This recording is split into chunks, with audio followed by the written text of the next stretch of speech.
How's that look over there? Is it clipping at all? Check, check, check, check. We're good? Okay. No, I'm not. Check, check, check, check. It's just barely clipping here, but I'm gonna turn that down just a little bit. I'm only pulled up halfway. I got plenty of room if you want. Okay. I'm gonna leave that right there.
fam? Check us out on TikTok and Facebook. You'll thank me later. The Valley's own Quick FM.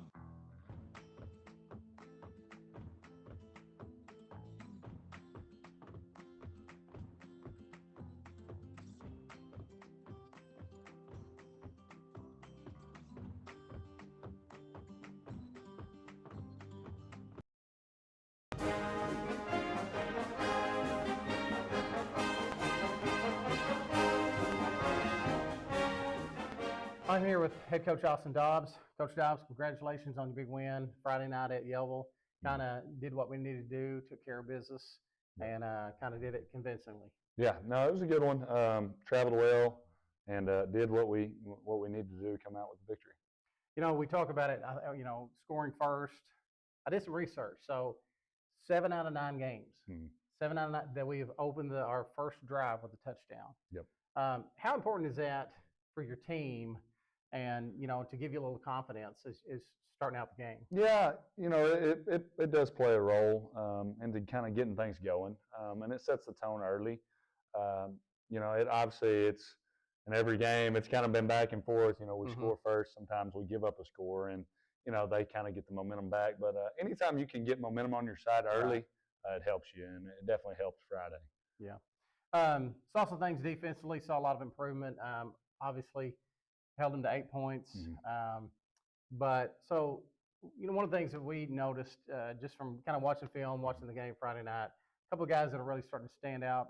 Solomon Lytle played really well last few weeks.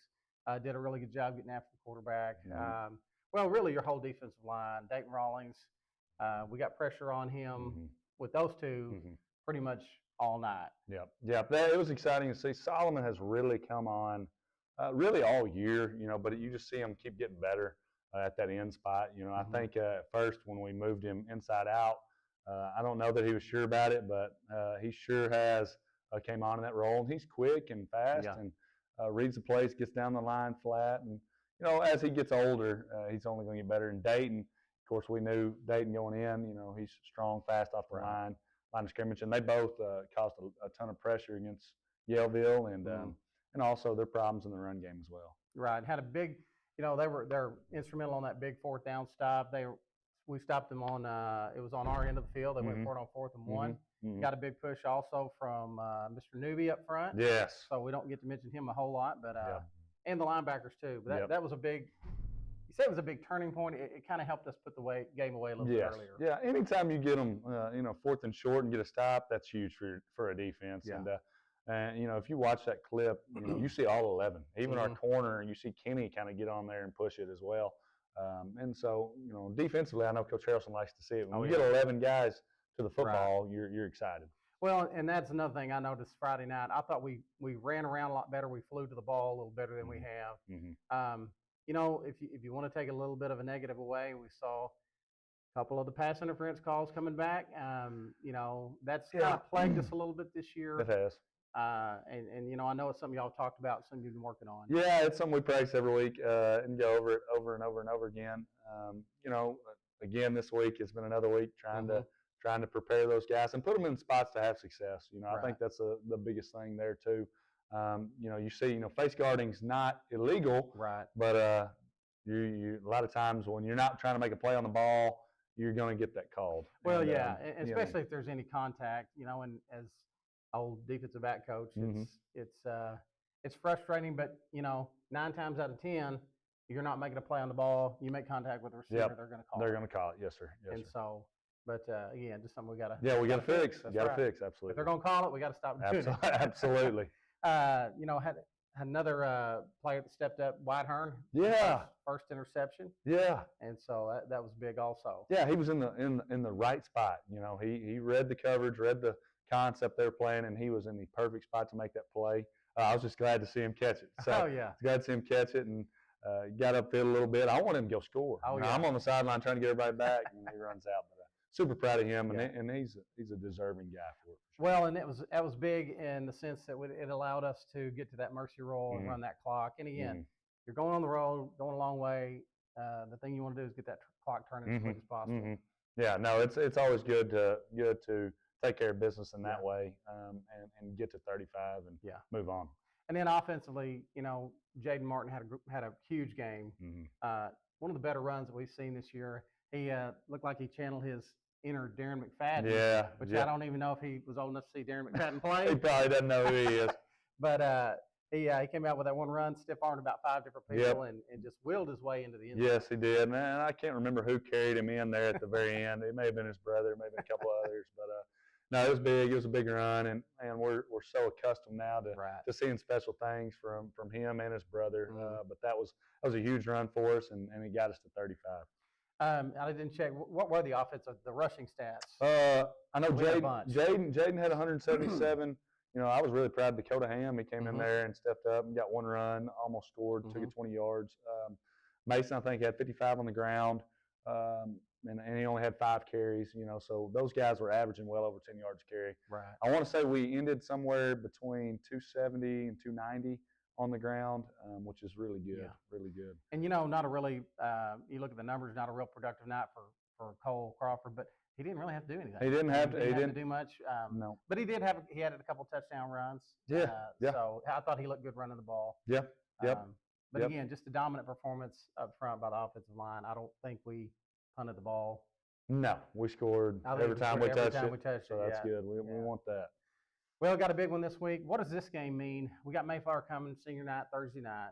So what does this game mean to, conference standings? What does it mean to us? The conference is a mess as far as playoff seeding goes. With the win Friday, we punched our ticket into the state playoffs.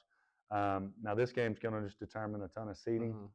And obviously, we got to come prepared and just control what we can control. Right. There are some scenarios out there where we can get help and other things, but at the end of the day, we're not worried about the scenarios. We're worried about, we got to do our part first. And, it's a big one Thursday. I think it means a ton to the seniors. I certainly remember, the last time I got to play, at home, and it's a special feeling. And, you're fighting for a chance to play at home again, too. Right. And so I think that's a little extra added motivation for our guys and definitely for our seniors. So regardless, with a win, we will improve our with a win, Gotcha. you improve your seed to at least the 4. You take care of business in a convincing way. You could be the 2 and play at home. Wow. Yeah, quite a bit to play for. It's kind of crazy that you can move from just with one game. You could go from the 5 to the 2. Yep, one game. Yep. Now, we have to have a little help to get all the way to the 2, or is it? No, to get to the 2, you win by 8 or more. You should be the 2. Right. Depending on what happens in that Quitman-Salem game, if Quitman beats them by 4 or less, that would actually put you as conference champs. If they win by 4 or more, now you're the 2 again. So either way, you're the 2. It's just a crazy jumbled up mess right now. Right. So. Well, again, congratulations on Friday night. Congratulations on punching our ticket to the playoffs. Yes. That's big. Our seniors none of these seniors have been to the playoffs. Nope. So that's huge for them too. So we're definitely excited. We'd love to improve our seeding, but we'll take a win. We'll take a win. We'll take a win anyway, any way we can get it. Absolutely. All right. Well, good luck to you, Coach. We hope to see everybody out. Remember, the game is on Thursday night. It's not on Friday night. So senior night will be this Thursday night at home against Mayflower. Coach, good luck. Hopefully, come away with a win Friday. Yes, sir. Thursday night. Sorry. Thursday night. I said Friday. It's easy to do. It's a habit. Yeah. Yep. Come away with a win Thursday night. Yes, sir. Thank you.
2,000 employees on our team, our game plan begins and ends with their dedication across our 17 electric distribution cooperatives that cover more than 60% of Arkansas.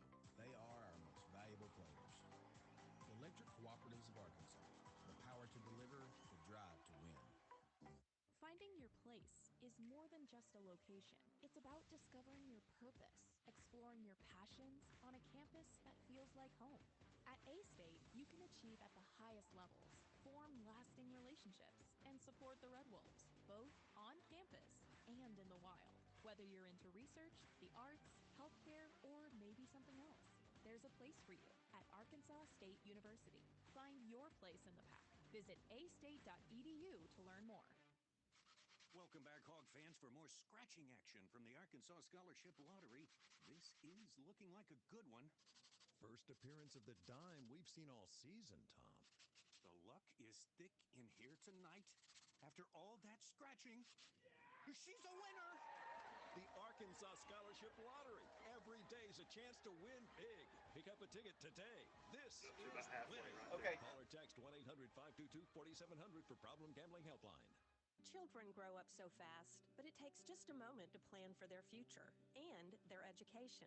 Start saving for your child or grandchild today with the Arkansas Brighter Future 529 plan. It's a new name, but the same great way to grow education savings. From pre-K to college or trade school. Visit brighterfuturedirect529.com. To learn more about the Arkansas 529 plan, its investments, objectives, risk, and cost, read the official statement available at brighterfuturedirect529.com, paid for by the Arkansas Brighter Future Fund Committee. Now is a great time to get out and experience an outdoor adventure in the Arkansas Delta Byways region. From hiking to biking to water adventures, we've got them all. Bike, jog, or stroll across the Big River Crossing, the longest public pedestrian bridge across the Mississippi River. Do some fishing or kayaking on Lake Chico, the largest oxbow lake in North America. Explore the beginnings of Arkansas at Arkansas Post National Memorial. Visit deltabyways.com for more ideas. This ad paid with state and regional funds. Looking for a college that offers exceptional opportunities close to home? For over 150 years, Lyon College has been the launch pad for successful careers right here in Arkansas. With a strong academic reputation, competitive athletics, and a stunning campus in beautiful Batesville, Lyon College is dedicated to shaping graduates who make a difference in their communities. Discover what Lyon has to offer by visiting lyon.edu. Lyon College, building a better world starting in Arkansas. Arkansans have trusted the expert surgical teams at Baptist Health for more than a century. And through the years, we've excelled at surgery that puts the patient first.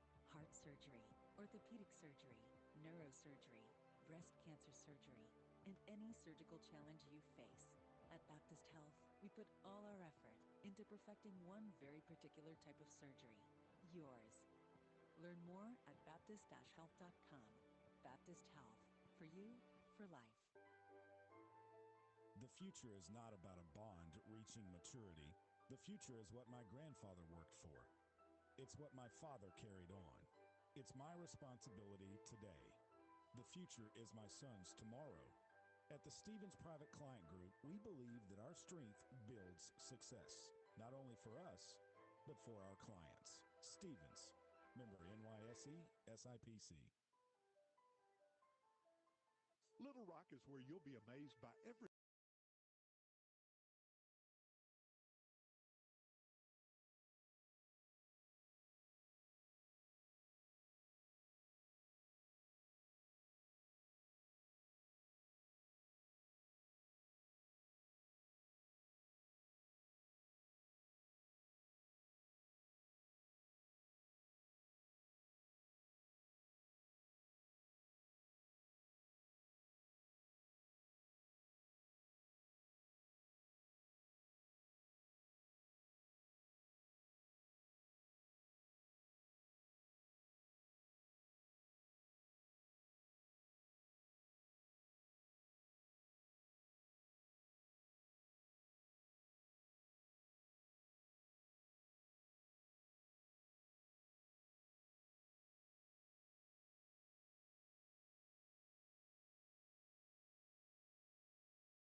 stepping in, and Devin Janelle. We've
you give us safe travel as we go home. In Jesus' name, amen. Would you join me for the Pledge of Allegiance? I pledge allegiance to the flag of the United States of America and to the republic for which it stands, one nation, under God, indivisible, with liberty and justice for all.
And you have now heard. Quick FM is KWKK They went to a Russellville, commercial.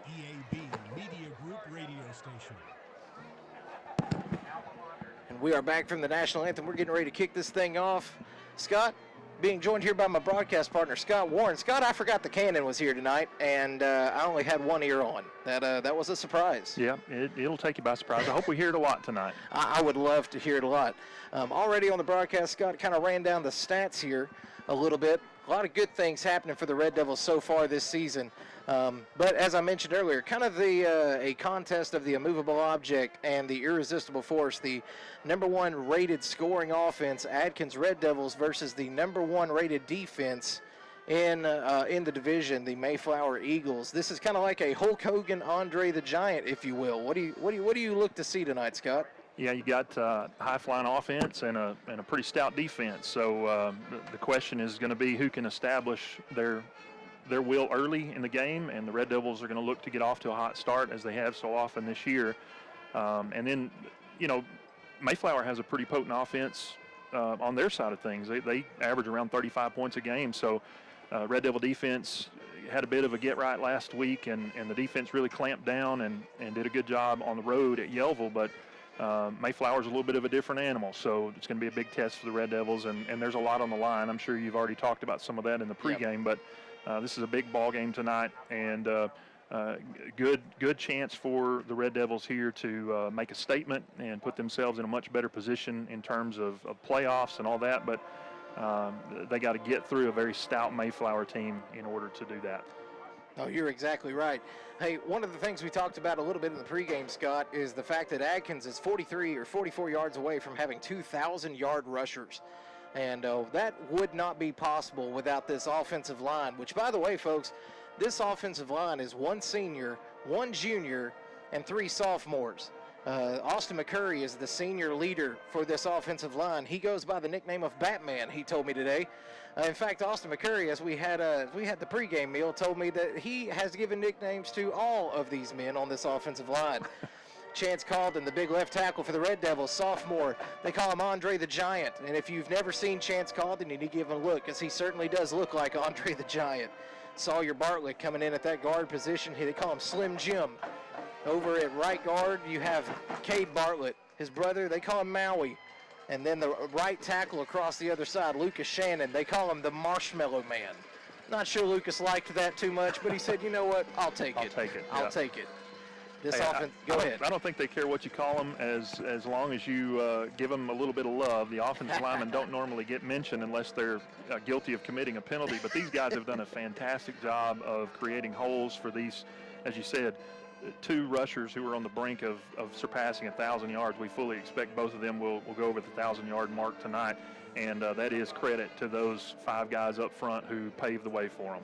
No, that's absolutely right. This offensive line's done a tremendous job. You mentioned earlier, Scott, we have a high-flying offense. It's kind of a low-flying offense, if you kind of a low rumble, if you will. Last week, I saw one of the most impressive runs I've ever seen in my life. Jaden Martin busted off a 48-yard run. He was met by 3 defenders about the 16, 17-yard line, and Jaden, he didn't care. Yeah. Jaden commenced to dragging those fellas into the end zone. Here come the Red Devils running out onto the field to the joy of the Red Devil fans. Celebration as the sea of red, a red wall, if you will, Scott, comes onto the field here at Sorrel Stadium, Limley Field. Yeah, and we got a good crowd on hand for senior night tonight, and these seniors, they've been through a lot in their career, and fortunately for these guys, they're going to get to experience what playoff football is like. That's something they haven't had a chance to do in their sophomore or their junior campaigns. Of course, 2 years ago, the team went 0-10, and last year went 2-8, narrowly missed a playoff berth. They're in a loss, a 1-point loss to Melbourne on the road, but these guys are going to get to go to the playoffs this year, and just credit to them for sticking with it. It would have been so easy after an 0-10 season to say, you know what, this is not any fun, I'm going to walk away from this, but these guys have stuck it out, and they're kind of the heart and soul of this Red Devil team, and have led the way for their resurgence, and it's good to see those guys having success. No, you're exactly right. It's been a wonderful thing to see these seniors have this opportunity. I forgot to mention that in the pregame. We did clinch a playoff spot last week. Big thing for the Red Devils that we know this is not our last game. Could be our last home game. Yeah. If we win tonight and Quitman wins tonight, then in all likelihood, Scott, we may have another game here. We could have another game here at Sorrel Stadium at Limley Field in Atkins. That would be great, but in any case, we're going to be in the playoffs and just kind of wait to see what our draw is for the first playoff game. As we get ready for kickoff here, Red Devils are going to have the ball first. This ball is going to be going deep to Mason Martin, assuming it's kicked deep.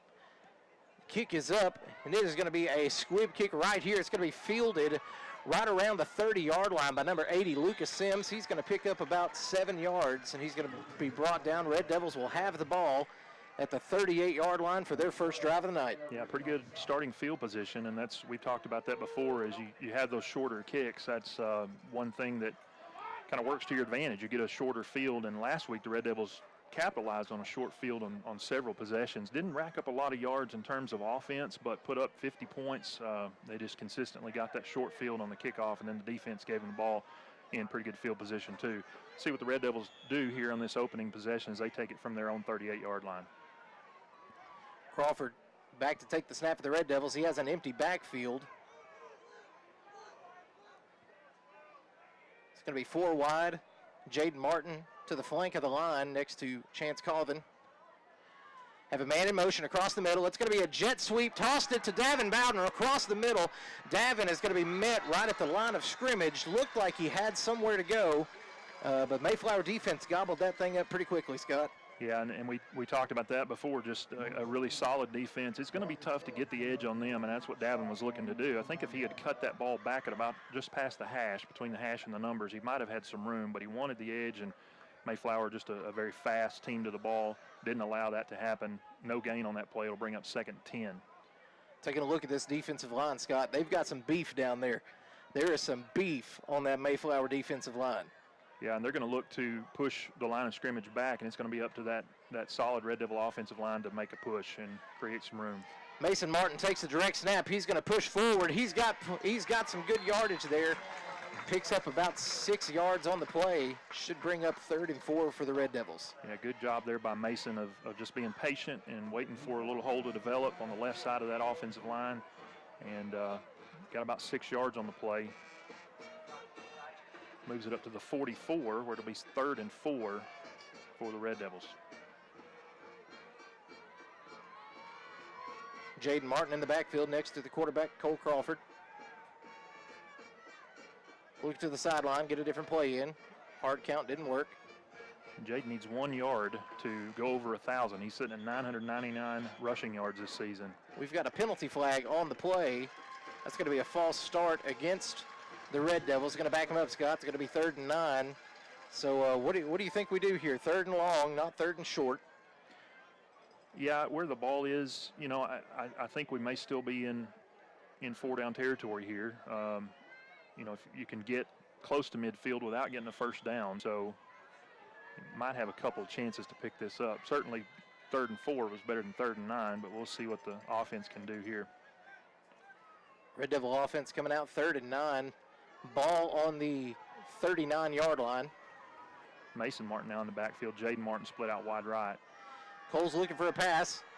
There's a lot of action going on that other side. There. I was looking over. Mason was open on the other side. Davin kind of tripped up right here. Not exactly sure what happened there, but nonetheless, that's going to bring up 4th and 9, and the Red Devils are going to put their punt team out there. Tried to set up just a screen pass to the right, and just a lot of traffic by that Mayflower defense that made that impossible. It was number 5, Travion Williams, on defense there for Mayflower, breaking that pass up. Crawford gets the punt away, and that's a very good kick. That ball is going to be fielded. That's going to take a great Red Devil bounce, and it's going to fall dead right at the 14-yard line. Excellent punt there for Cole Crawford. Yeah, that's where Mayflower is going to set up inside their own 15-yard line. We'll take a 30-second break, and we'll come back with their first offensive possession. This is Red Devil Football on 100.9 Quick FM and Red Devil Media Productions.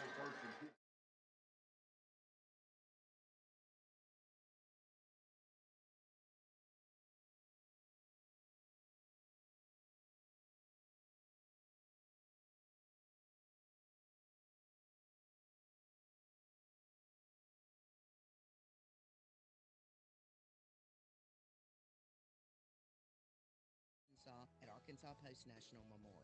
Visit deltabyways.com for more ideas. This advantage of state and regional tournaments. And we are back here, folks. First down just took place. In at quarterback right now is number 9, Trey Cockrum. Trey is going to be one of the 2 quarterbacks that we see tonight. Coach Dobbs kind of gave us a heads up earlier that this is going to be a 2-quarterback system that we see tonight, rotating back and forth every other drive. Mayflower, split backfield.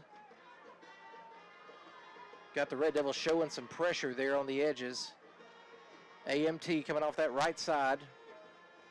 Quarterback takes a snap. He looks to his right side. He's going to air that thing out. He's got a man down there, and that ball is going to be broken up. Great pass defense by number 23, Dakota Ham. Yeah, good job that time by Dakota, getting his head around and getting the arm up to make a play on the ball. It's something we didn't see last week. He was in position, but a couple times got flagged because he didn't turn around and make a play on the ball. That time he did it exactly the way you're supposed to do it. Great job there. Good development by Dakota Ham to show improvement on that. And I know that's something that the coaching staff addressed this week, just trying to eliminate those downfield penalties that bailed Yellville out a couple of times last week. Yep. It's going to be 3rd and 6 for Mayflower. Quarterback takes the snap, rolls to his right side. There's some holding on the offensive line. That quarterback is going to be brought down by a couple of Red Devils. And that's going to bring the ball about 4th and 4. Blake Mitchell, number 31, and John Davis, number 40, in on that tackle, along with number 60, Dayton Rawlings. Go ahead. This is going to be 4th and 3 for Mayflower. Noticeable absence for the Red Devils tonight is number 2, Tate Sweden. He is injured. He is not playing tonight. And Mayflower is going to line up to go for it.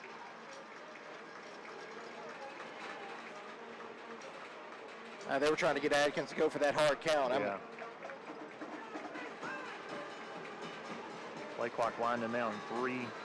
Now, quarterback, it's going to be a handoff right around the right side. He is not going to get there. Blake Mitchell there on the tackle. Red Devils come up with a huge 4th down stop, and they are going to start.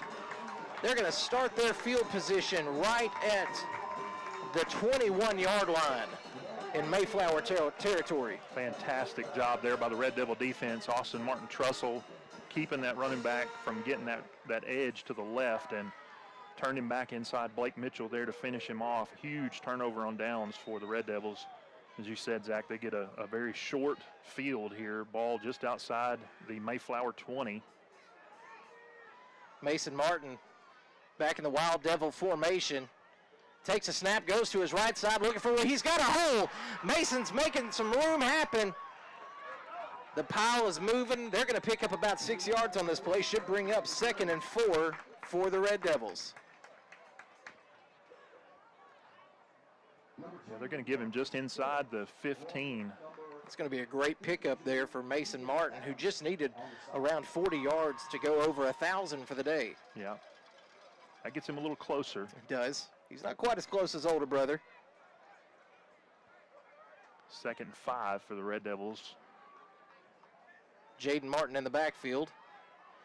Takes a snap, it's a handoff, and that's going to be it. Jaden Martin has 1,000 yards on the season, folks, and he gets down to about the 2-yard line of the Mayflower Eagles. First and goal. Huge pickup there for the first down for Jaden. He goes over 1,000 yards rushing.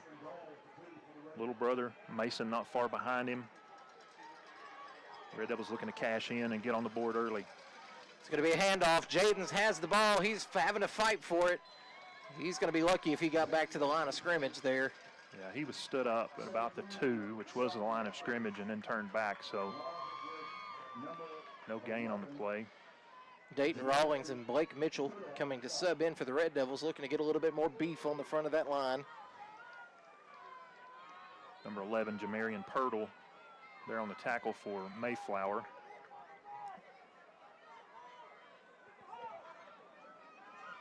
Jaden Martin in the Wild Devil formation. Takes a snap, he's going forward. He's pushing. Touchdown, Red Devils. Jaden Martin gets into the end zone for the Red Devils.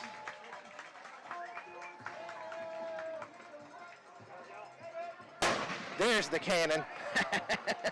Jaden Martin gets into the end zone, goes over 1,000 yards on this drive, and to pick up his 14th rushing touchdown on the season. More importantly, gives the Red Devils a 6-0 lead with 6:45 left in the first quarter. Tremendous job there by Jaden Martin coming in. Here's the thing, Scott, you know where Atkins is going with the ball. When you see a Martin brother in the backfield, you know where they're going. But that offensive line gets a good push, you're in trouble. Yep. The kick is up. Kenny Rivas knocks this one down for 30 to make it 36 for 41 on the season for Kenny. Red Devils have a 7-0 lead here. It is senior night, folks. Big-time playoff implications coming with this game. Red Devils lead 7-0. 6:45 left in the first quarter. We're going to take a 30-second break. This is Red Devil Football on 100.9 Quick FM and Red Devil Media Productions.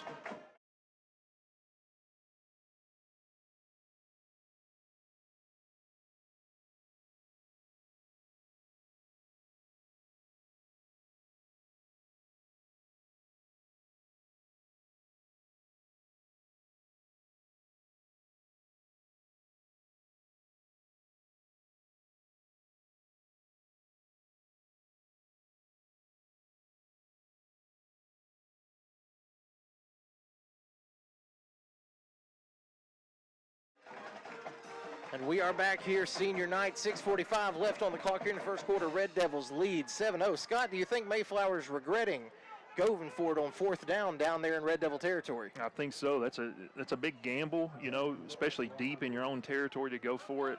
You give the Red Devils a short field, and they make you pay for it, get on the board early, and that's got to feel good to that Red Devil defense to have success there initially and give the offense the ball and have them score. Absolutely. It does show how much confidence the Eagles do have in their defense, though. Maybe underestimated the Atkins offense a little bit. Kenny Rivas with the kick, and that is a tremendous kick. That's going to be fielded at the 1-yard line, and they're going to try to bring it back. Kenny's the first man down there. He's met by number 40, John Davis, to bring up his 112th tackle on the year. Yeah, John was in on a couple of those tackles earlier, so we'll see what they count. Yeah, some of those assists and solos, and we'll see how they tabulate that. But, yeah, John Davis, a tackling machine, whether it's special teams or on defense, and he is always around the football. But, again, Mayflower is going to have a a long way to go. They start this possession at their own 15-yard line. As some would say, John Davis with that barbecue he had earlier got some tackling fuel. Tackling fuel. Tackling fuel. That's right. Worked out for Bobby Boucher. Maybe it works out for John Davis. Number 10 out playing quarterback. Mayflower has switched quarterbacks as scheduled. Quarterback's going to hand off number 0. The running back's going to have it. He goes right up the gut. He's got some room. He's making some misses. He made John Davis miss, but he's going to be brought down over there on the far sideline. Blake Mitchell in on that tackle. Yeah. Good pursuit by Blake Mitchell. He's playing middle linebacker tonight, so he ranged all the way over there to the left side and near the sideline making that tackle on number 0. That's Devin Davis. First quarterback we saw in the game was number 9, Trey Cochran. Right now we are seeing number 10, Carter Smith. And you mentioned, Zach, they will switch out every other possession. Smith hands it off right up the gut to Davis. He's got some room. He is going to break free. There's one man to beat. Oh, there's a fumble on the play. Dakota Ham punched it out, and the Red Devils have the ball. Great defense by Dakota Ham. And Dakota Ham just trailing Devin Davis, trying to catch up to him, had a hold of his jersey with one hand and reached up and punched out the ball with the other one. A great heads-up play, and another turnover created by this Red Devil defense. The first one a turnover on downs, and that time a fumble and a fumble recovery by the Red Devil defense gives the offense possession of the ball at their own 32-yard line. Tremendous job there by Dakota Ham, who has been plagued with pass interference calls this season. Coming up huge for the Red Devils here. Red Devil offense going to have it here. Mason Martin in the backfield next to Cole Crawford. We got movement on the offensive front. They're going to get the flag there. It's going to be a false start on the Red Devils. Going to back them up, make it 1st and 15. Ball is going to be at the, what is that going to be, the 27? Yep, ball's going to be 27. On the Red Devil 27-yard line, 1st and 15. 54, Cade Bartlett, just with a little flinch there. Red Devils were moving Jaden Martin from the left to the right, had him in motion, and he was going to stop right there behind Cade Bartlett. Cade just got a little antsy. Crawford takes a snap. He's going to keep it himself. Jukes back to the left. He's going to have to make something happen. He's going to pick up a couple of yards. Going to get slung down there. It's going to bring up second and about 12 for the Red Devils. It's a good read by Cole Crawford. Rode that handoff with Mason Martin for a long time, saw the defense coming that way and pulled it out at the last second and went back to the other side and able to pick up about 3 yards. Mason really didn't have anywhere to go over there. Like you said, Scott, Cole made a really good read there. Cole's going to keep it himself. He's trying to make something happen. Man, he's just gobbed up right there in the middle. Nowhere for Cole really to go. They're going to say that he got down to the original line of scrimmage. That's going to make it 3rd and 10 for the Red Devils. The quarterback draw all the way there, and Cole just didn't have anywhere to go. You said Mayflower really stacked things up in the middle of the formation there, and Cole didn't have a lane to run through.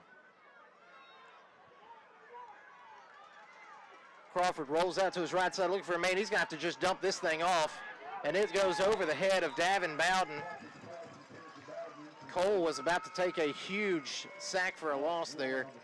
Just had to dump that thing off, and ends up going well over the head of Davin Bowden, bringing it up 4th and 10 for the Red Devils. Yeah, number 17, Sean Knuckles, applying a lot of pressure there for the Mayflower defense, and Cole had to get rid of that thing before he really wanted to, and Davin Bowden wasn't even out of his break yet when the ball sailed over his head. So going to force the Red Devils into a punt situation, 4th and 10, ball on their own 33.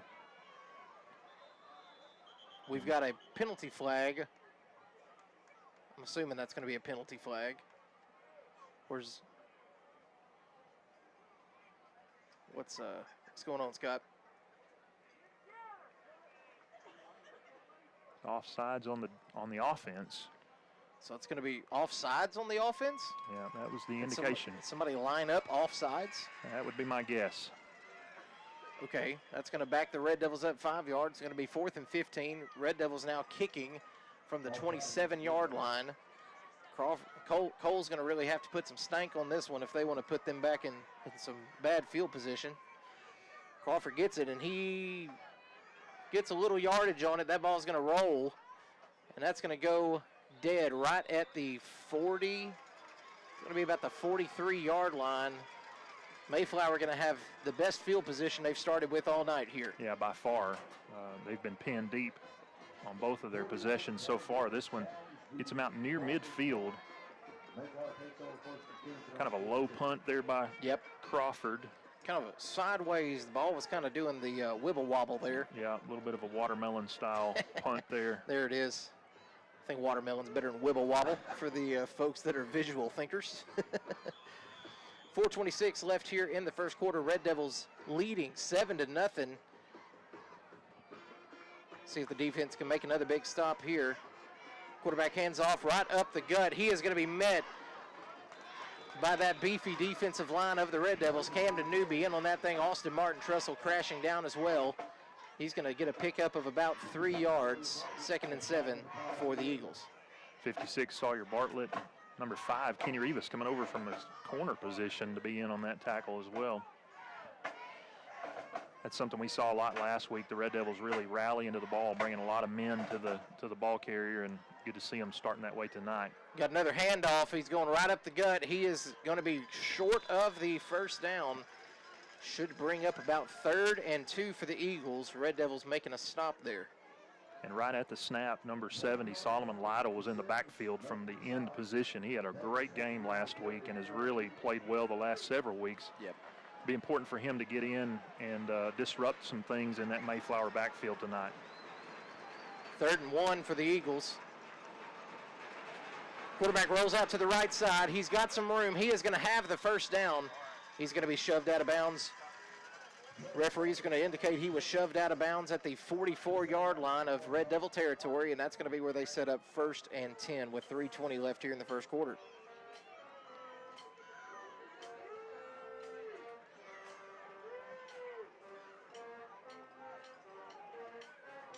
Red Devils with a 7-0 lead. Mayflower looking to get on the board here.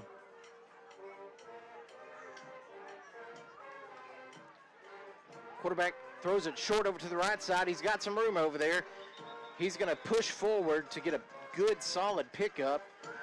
He's going to get about 9 on that. They're going to give him the 35. It is going to be 2nd and 1 there. And that quick pass out to the perimeter is something that Melbourne had a lot of success with against the Red Devils.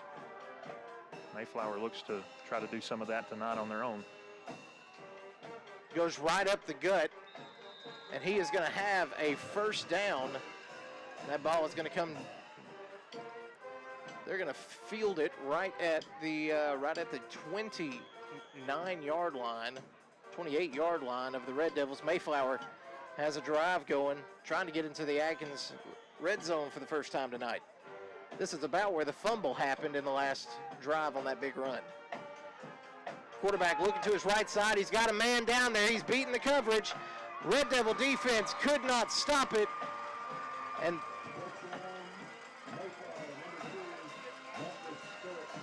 that is going to be a touchdown. That number 3, Cameron Willis, the man on the reception for the Mayflower Eagles. Red Devils could not make the stop on there. He got the edge on the defenders there. Had about a 3-yard gap between them, and that was just enough room for number 9, Trey Cochran, the senior quarterback for Mayflower, to get this ball in there for a big Mayflower touchdown, bringing the score 7-6. Mayflower special teams unit out there. The kick is up, and the kick is right down the middle with 2 minutes and 52 seconds left here in the first quarter. The score is 7-7. We've got a fight on our hands here, folks. We do. The irresistible force, the movable object. Everything it was billed to be. Let's take a 30-second break, and we'll come back with the Red Devil reception of the kickoff, the Mayflower kickoff. This is Red Devil Football on 100.9 Quick FM and Red Devil Media Productions.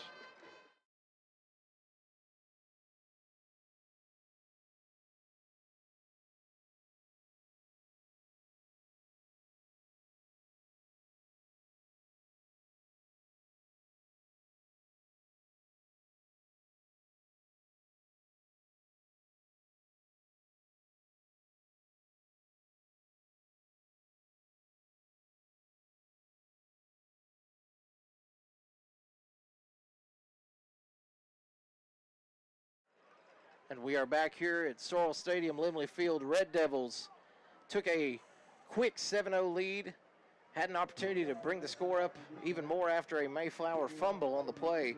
Couldn't capitalize on that, punts the ball back to Mayflower, and they have answered the Red Devil touchdown. It is 7-7, 2 minutes, 52 seconds left here in the first quarter. What have you seen so far, Scott?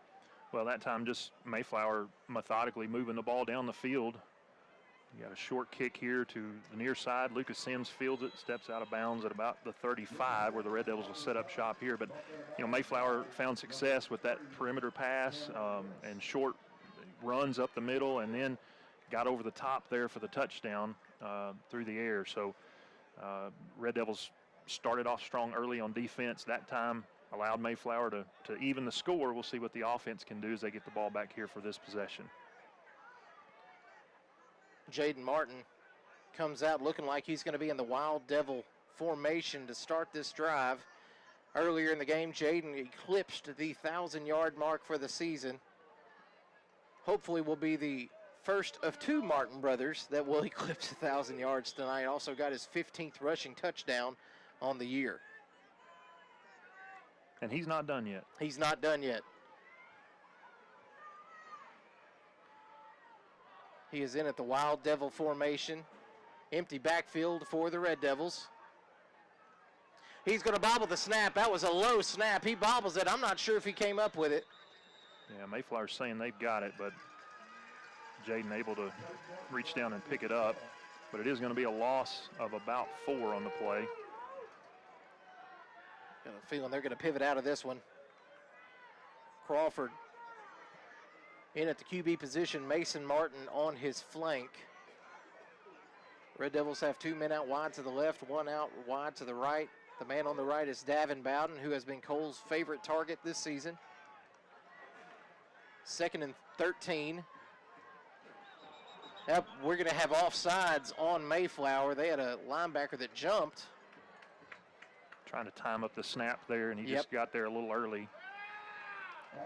Yep, they're going to back that up 5 yards. That's going to give the Red Devils 2nd and 8 or 9 here. 9, yeah.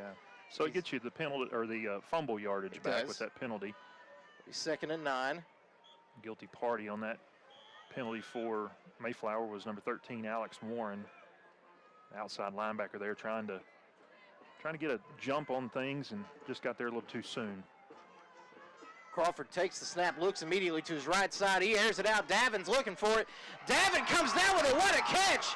And he's fighting forward. Davin Bowden goes down inside the red zone, down around the 17-yard line. What a heck of a catch there for Mr. Davin Bowden. I tell you, Zach, number 7, Travis Phelps had great coverage there for Mayflower, and Davin just reached around him and pulled that thing in and just kept his feet moving, gets it down inside the 15 where it's going to be 1st and 10 for the Red Devils.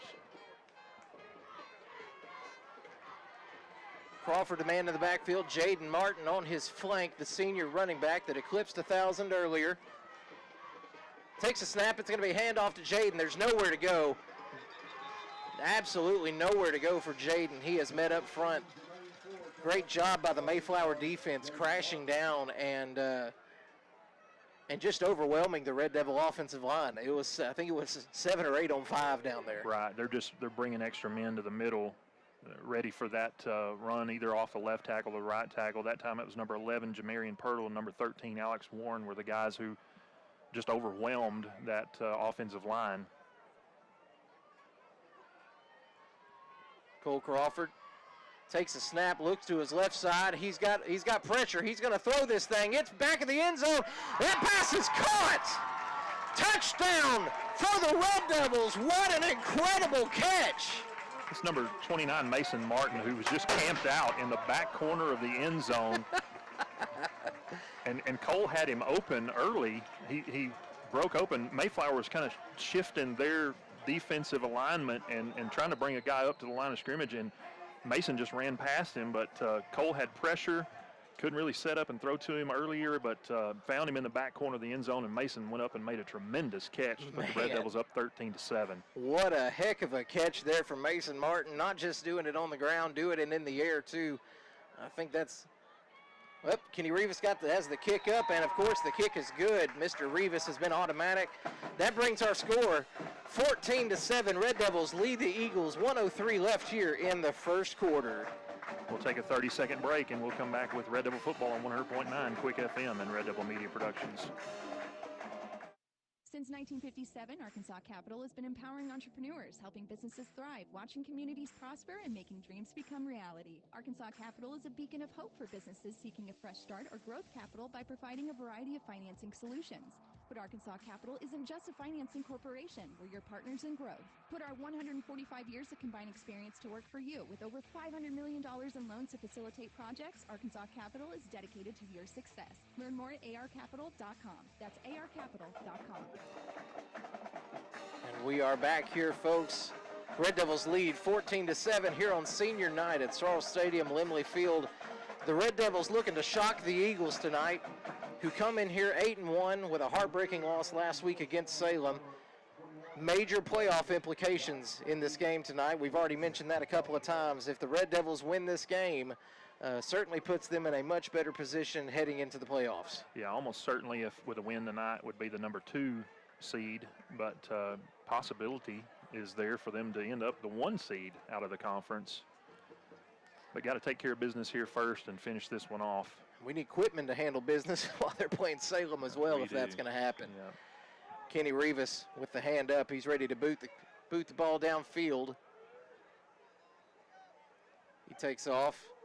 Kick is up, and that is a laser beam kick, and that's going to be a touchback through the back of the end zone. Great kick by Kenny Rivas. Mayflower's going to take over 1st and 10 on the 20-yard line. Yeah, number 21, Blade Dykes, was the deep man for Mayflower, and he was content just to watch that ball sail over his head. He started walking up as soon as he saw it leave Rivas's left foot and wants to bring it out to the 20-yard line. Didn't want to take a chance of trying to bring it out and starting deep in their own territory again, as they have a couple of times tonight.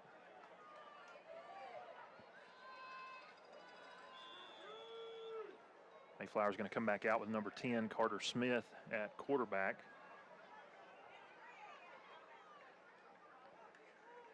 It's going to be a handoff right up the gut to number 0, Devin Davis. He's been their go-to guy tonight. Number 40, John Davis, coming in to wrap him up around the ankles and bring him down. After a minimal gain, they're going to give him 3 yards. Red Devils, go ahead. Make it 2nd and 7. Ball at the 23. Red Devils have 4 down linemen: Camden Newby, Dayton Rawlings, the 2 men in the middle. Solomon Lytle on the right side, Jaden Martin on the left. Quarterback fakes a handoff. He's got tons of pressure. Red Devils can't bring him down. He's trying to make something happen. He's going to get some yards before he is brought down, drugged down from behind by number 70, Solomon Lytle, but he is going to get the 1st down. It's going to be close. Are they going to give it to him? They're going to measure. I think they're going to measure. Yep, they're going to measure this one, no, folks. they just moved. They just motioned to move the chains, so they're not going to measure. Never mind then. It's going to be a 1st and 10. Man, there was a couple of times I thought he was dead to rights back there. It looked like he was going to be sacked, and somehow managed to escape that, and then broke contain and able to scramble out and pick up the 1st down. 13 seconds left on the 1st quarter clock. Red Devils with a 14-7 lead. Mayflower has it 1st and 10 on their own 30.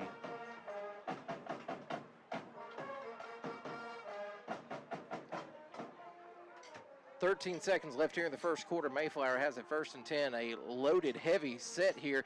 Quarterback with a low snap, bobbles it. He's going to keep it himself, trying to make something happen, and he is slung down by John Davis, short of the 1st down, but a good pickup of about 7 yards for Mayflower, and that should be the last play of the 1st quarter.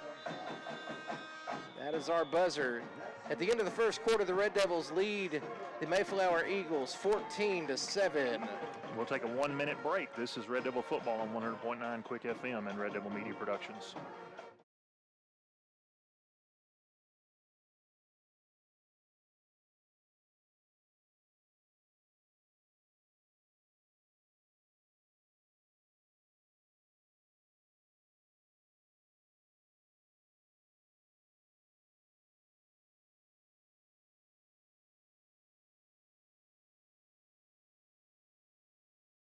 To yours, thank you from Arkansas River Valley Heating and Air. Your business is up against a lot of things these days. Inflation costs, workforce issues, federal overreach. The list of things keeping you up at night keeps getting longer. The Arkansas State Chamber Associated Industries of Arkansas is here to help. We are constantly working to improve the business climate and make Arkansas as competitive as possible. The Arkansas State Chamber Associated Industries of Arkansas works tirelessly for your business so you can rest easy. Join us today. We are back here at the top of the second quarter. Red Devils lead the Mayflower Eagles 14-7. Mayflower comes out with a heavy set. 2 men wide to the left side. It's going to be a short pass over to the left side. He's going to have the first down, keeps going down. He's going to be shoved out of bounds by number 80 of the Red Devils, Lucas Sims, but that's a big first down, a gain of about 20 for the Eagles. Yeah, that was number 9, Cockrum, just raising up as soon as he got the snap, throwing out to his left. I believe that was number 3, Cameron Willis. Able to get down the sideline with a good pickup on first down. It's going to be another short pass over to the left side, and it's going to be another pretty solid pickup, 4 or 5 yards. Scott, we've seen him do that 3 times here in short order. It looks like, you know, they're basically saying, hey, if you're not going to stop it, we're going to throw it. Yeah, and again, that was something Melbourne did and had a lot of success against the Red Devils a couple of weeks ago, and I'm sure Mayflower has looked at that film and is going to try to exploit that tonight. It's going to be up to the Red Devil defense to adjust to that, get some guys out there on the perimeter and limit the damage. Quarterback takes a snap. He's going to fake it right up the gut. Number 0 has it, and he's going to be slung down. Number 40, John Davis, in on the tackle with Sawyer Bartlett, number 56, but he is going to have enough for the first down. Devin Davis again on the carry. That time, Cockrum handed the ball off to him, faked it out to the left like he was throwing that pass. Davis able to bust it up the gut there for a first down. Mayflower has it inside the 40.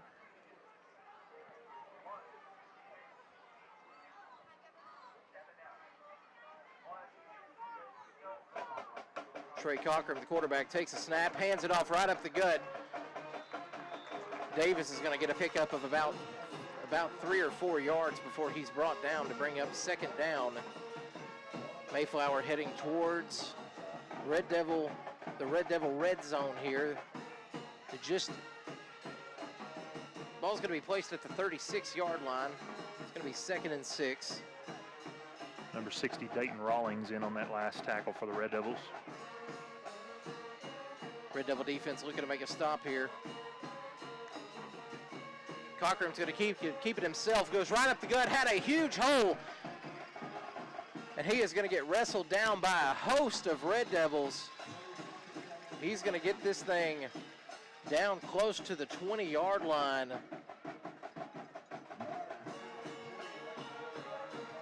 Red Devil defense could not shore up the gut right there, and he took advantage of it. And Mayflower finding some success up the middle, running the ball tonight. Red Devils subbing in and out along the middle of that defensive line. Seth Davis in there now for Camden Newby. Get some fresh legs, fresh arms, fresh lungs in there. Mayflower swapped quarterbacks. Just noticed.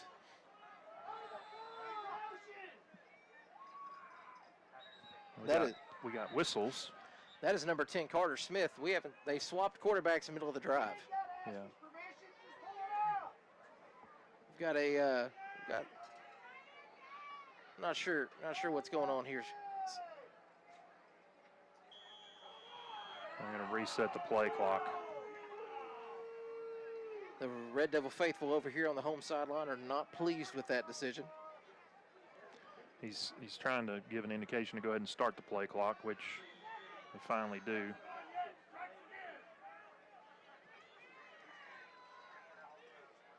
Oh, another run right up the gut for the Red Devils. Good stop for the D there. Didn't let him get away from him. It's going to be a pickup of about 3 yards, bringing up second and 7, 2nd and 8 here. Seth Davis and Sawyer Bartlett combining to make that tackle. Good job by the defensive line. 8.5 left here in the first half of this game. Red Devils lead 14-7 against the Eagles. Hard count by the quarterback, trying to get the Red Devils to bite on it. He takes a snap, looks to his left side. He's got a receiver over there. He is down. I don't know if they're gonna say he caught that or not. They are gonna. Well, the official over there closest to the action. They're gonna say that ball was incomplete. Yeah, he was looking for some help from one of the other officials, and finally they make an indication that he did not bring that pass in. So it's gonna be an incomplete pass, make it 3rd and 8 for Mayflower. Ball just inside the Red Devil 20. 8 minutes, 11 seconds left in the half. Red Devils with a 14-7 lead. Mayflower threatening. Mayflower has a big offensive line, folks. Coming in here, they got some beef on that line like the Red Devils do. Red Devils need to fire up. 3rd and 8 here. Quarterback rolls out to his right side. He's got pressure. He is nailed. Drugged down in the backfield by the Red Devil defense. And the man there on the sack is number 22, AMT, Austin Martin Trussell. Yeah, 56 Sawyer Bartlett was in the backfield, and he turned Carter Smith back. And what he didn't know was AMT was coming at him from the backside, and he was there to finish him off. So good job of creating some pressure there by the Red Devil defense. And it's going to put Mayflower in a 4th and long situation, and they keep their offense on the field. It'll be 4th and 12, ball at the 23. Mayflower takes a snap. Quarterback looks to his left side. He ain't got nowhere to throw. He hands it to the end zone. That ball is going to be, oh no. Oh no. No. No, they're going to give him a touchdown. My goodness. He was out of the back of the end zone. He was well out of bounds. I'm trying to see a replay over on our booth, how far out of bounds he was. Let's take a look at our replay. If he managed to keep his feet in, that oh my goodness, he was. I don't think he did. Scott, he was 2 yards out of bounds. I don't think he did it. He was 2 yards out of bounds. Just watch the replay. My goodness, what a horrendous call down there. The kick is up, and the kick is right down the middle. It's good. Man, that is 14-14. Mayflower ties it up here, Sorrell Stadium, Limley Field on senior night. Yeah, we got 7:23 left here in the first half, Scott. Yeah, we're going to take a 30-second break, and we'll come back with Red Devil Football on 100.9 Quick FM and Red Devil Media Productions.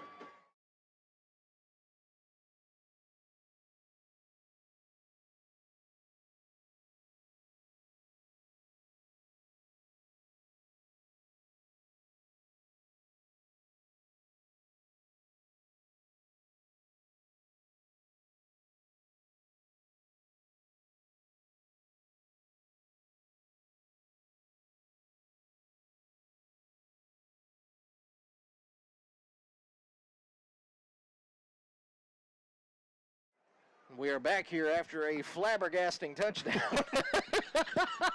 It certainly looked like from where we were sitting that the Mayflower receiver was out of the back of the end zone when he hauled that one in, but the officials gave him the touchdown, and the extra point was good, so we are tied with 7 minutes and 23 seconds left here in the first half, and Mayflower getting ready to kick it off to the Red Devils.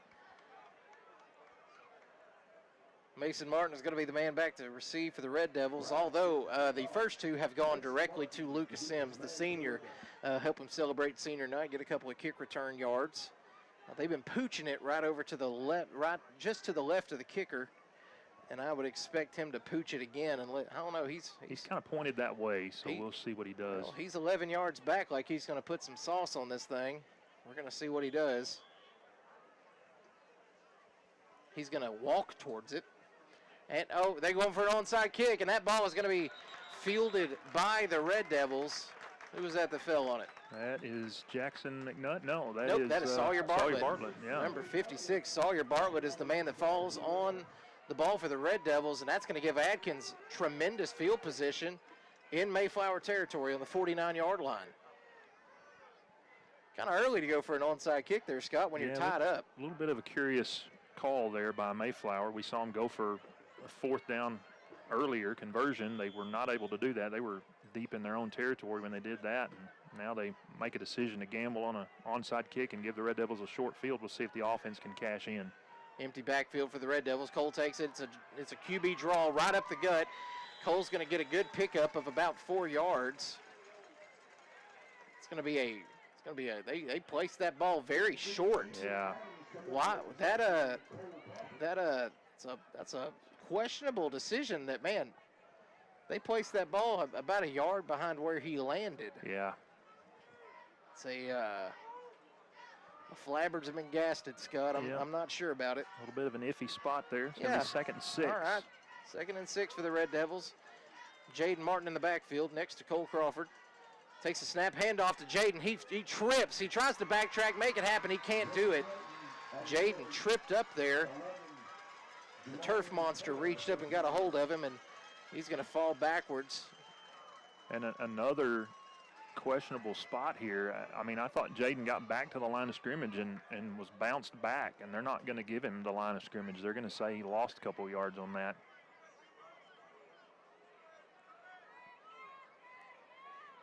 So it's going to be 2nd and 8, 3rd and 8, actually.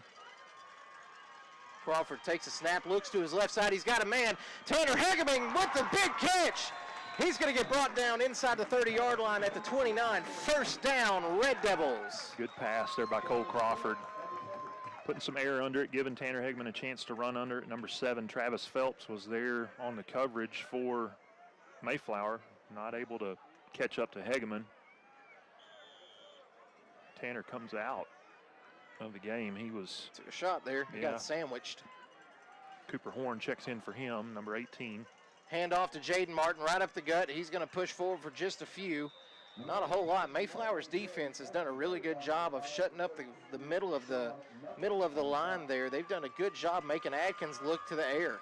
They have, yeah, just clogging things up in the middle. They're bringing a couple of extra guys almost every snap from the second level and just plugging up the middle and making it difficult for the Red Devil ball carriers to find any room.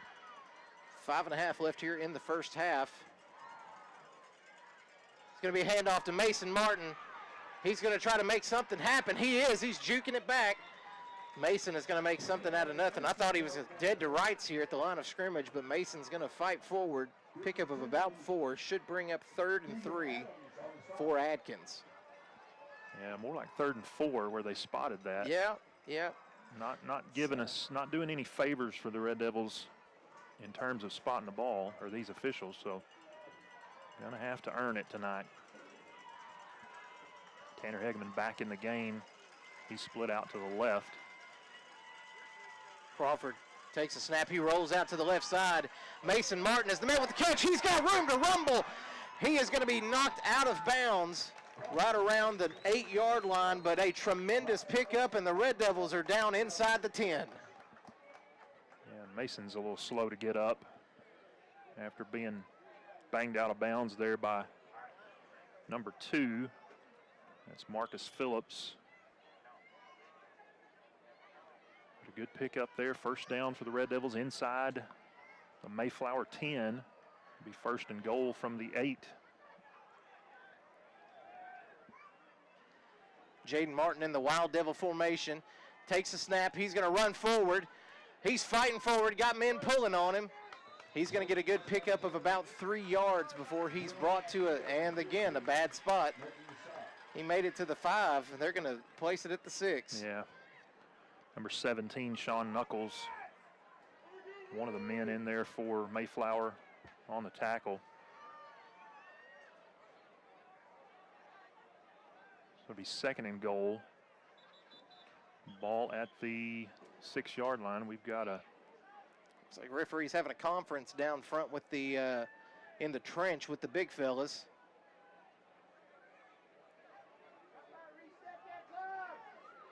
Yeah, we need a clock reset. Yeah, now the white hat calling for the clock to be reset. Cole Crawford takes the snap. He has got nowhere to go. He's going to make it back to about the line of scrimmage before he's brought down. That's going to bring up 3rd third and 6 for the Red Devils. Yeah, 3rd and goal from the 6. Number 14, Jeremiah Fuller, came crashing in there that time and brings Cole Crawford down for no gain. Red Devils desperately need a touchdown here to keep this this back and forth game going on. You don't want to give Mayflower a chance to get up. Crawford, empty backfield, takes it himself, fights forward. He is met. He doesn't have anywhere to go. He's going to get a pickup of about down to about the 2. That's going to be 4th and goal from the Red Devils at the 2-yard line. This is obviously a chip shot for Kenny. Cole's going to come out of the game, but Jaden Martin staying in at that Wild Devil formation. They bring Dayton Rawlings, in. He's lined up in the backfield. This is where men are separated from boys, Scott. Jaden Martin trying to play some grown man football, and that's going to be offsides on Mayflower. Half the distance to the goal. Yeah, number 11, Jamarian Pirtle, could not hold his water on that hard count, and he comes across. He was a little excited. Jaden Martin still the man in there for the Red Devils. This is where the Red Devils have excelled all year here in the red zone, trying to push it in.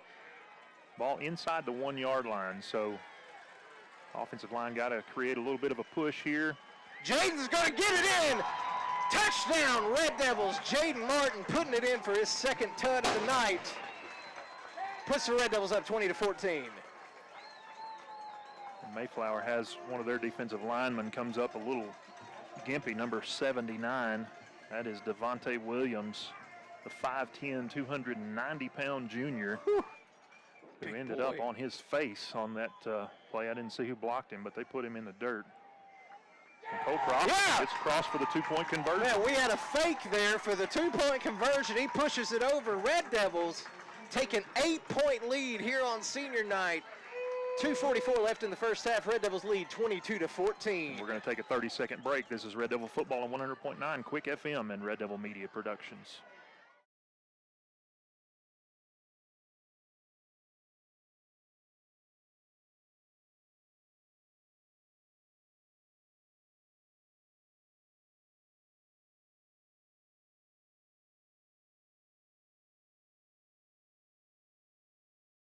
Price your love. Come see us. 1975, exit 84, just off I-40, Russellville. And we are back here, folks. We got a fun football game.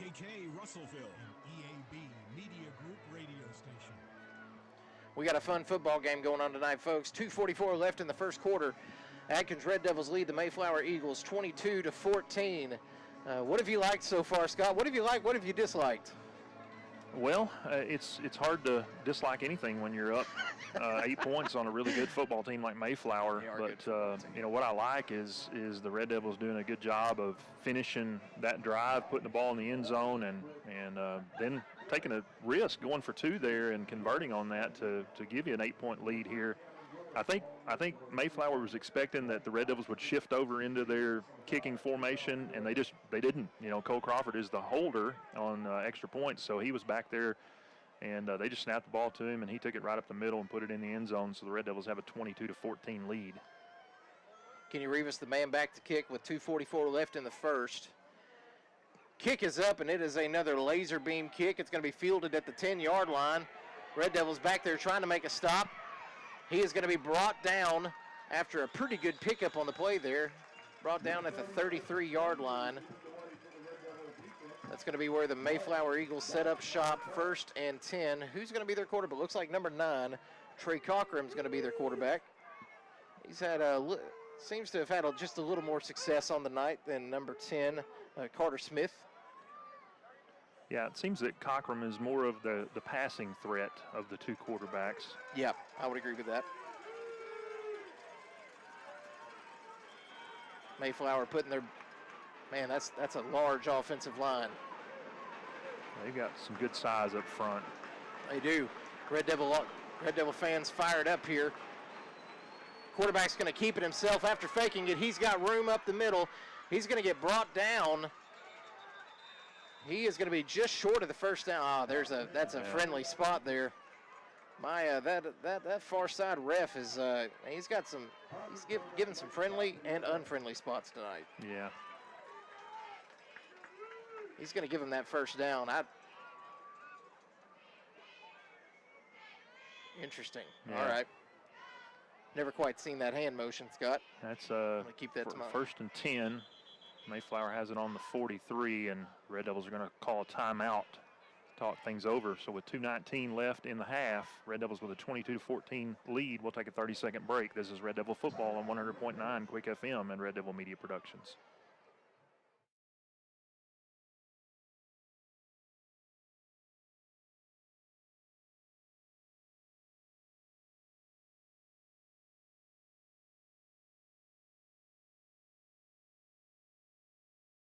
Opportunities to interact with current faculty and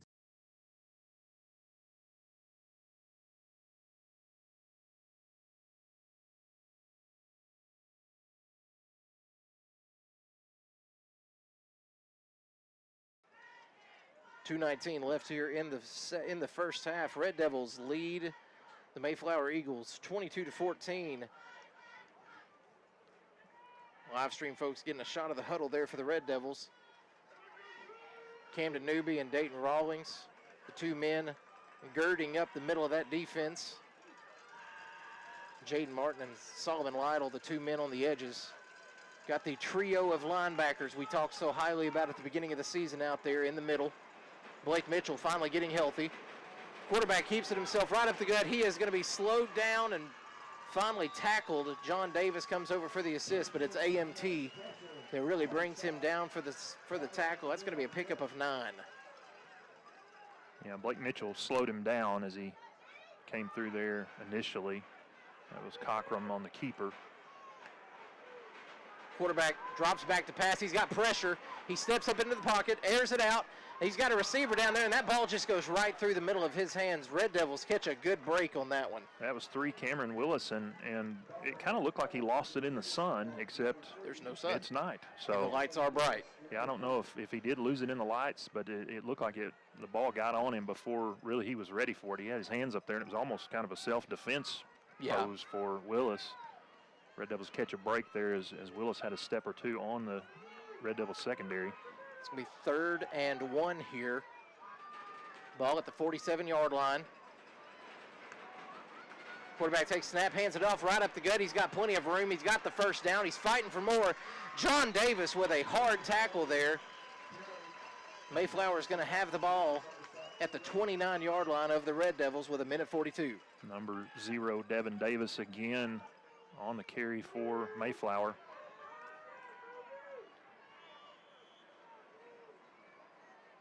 Cockrum, the quarterback in the game.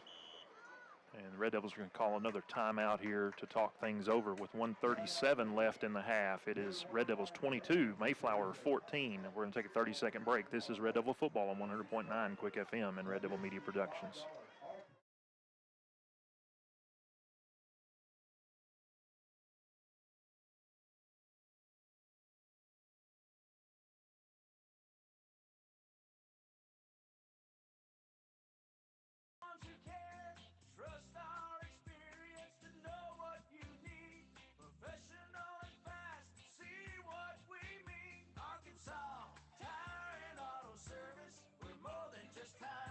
Arkansas Tire and Auto Service, 2304 East Main, Russellville.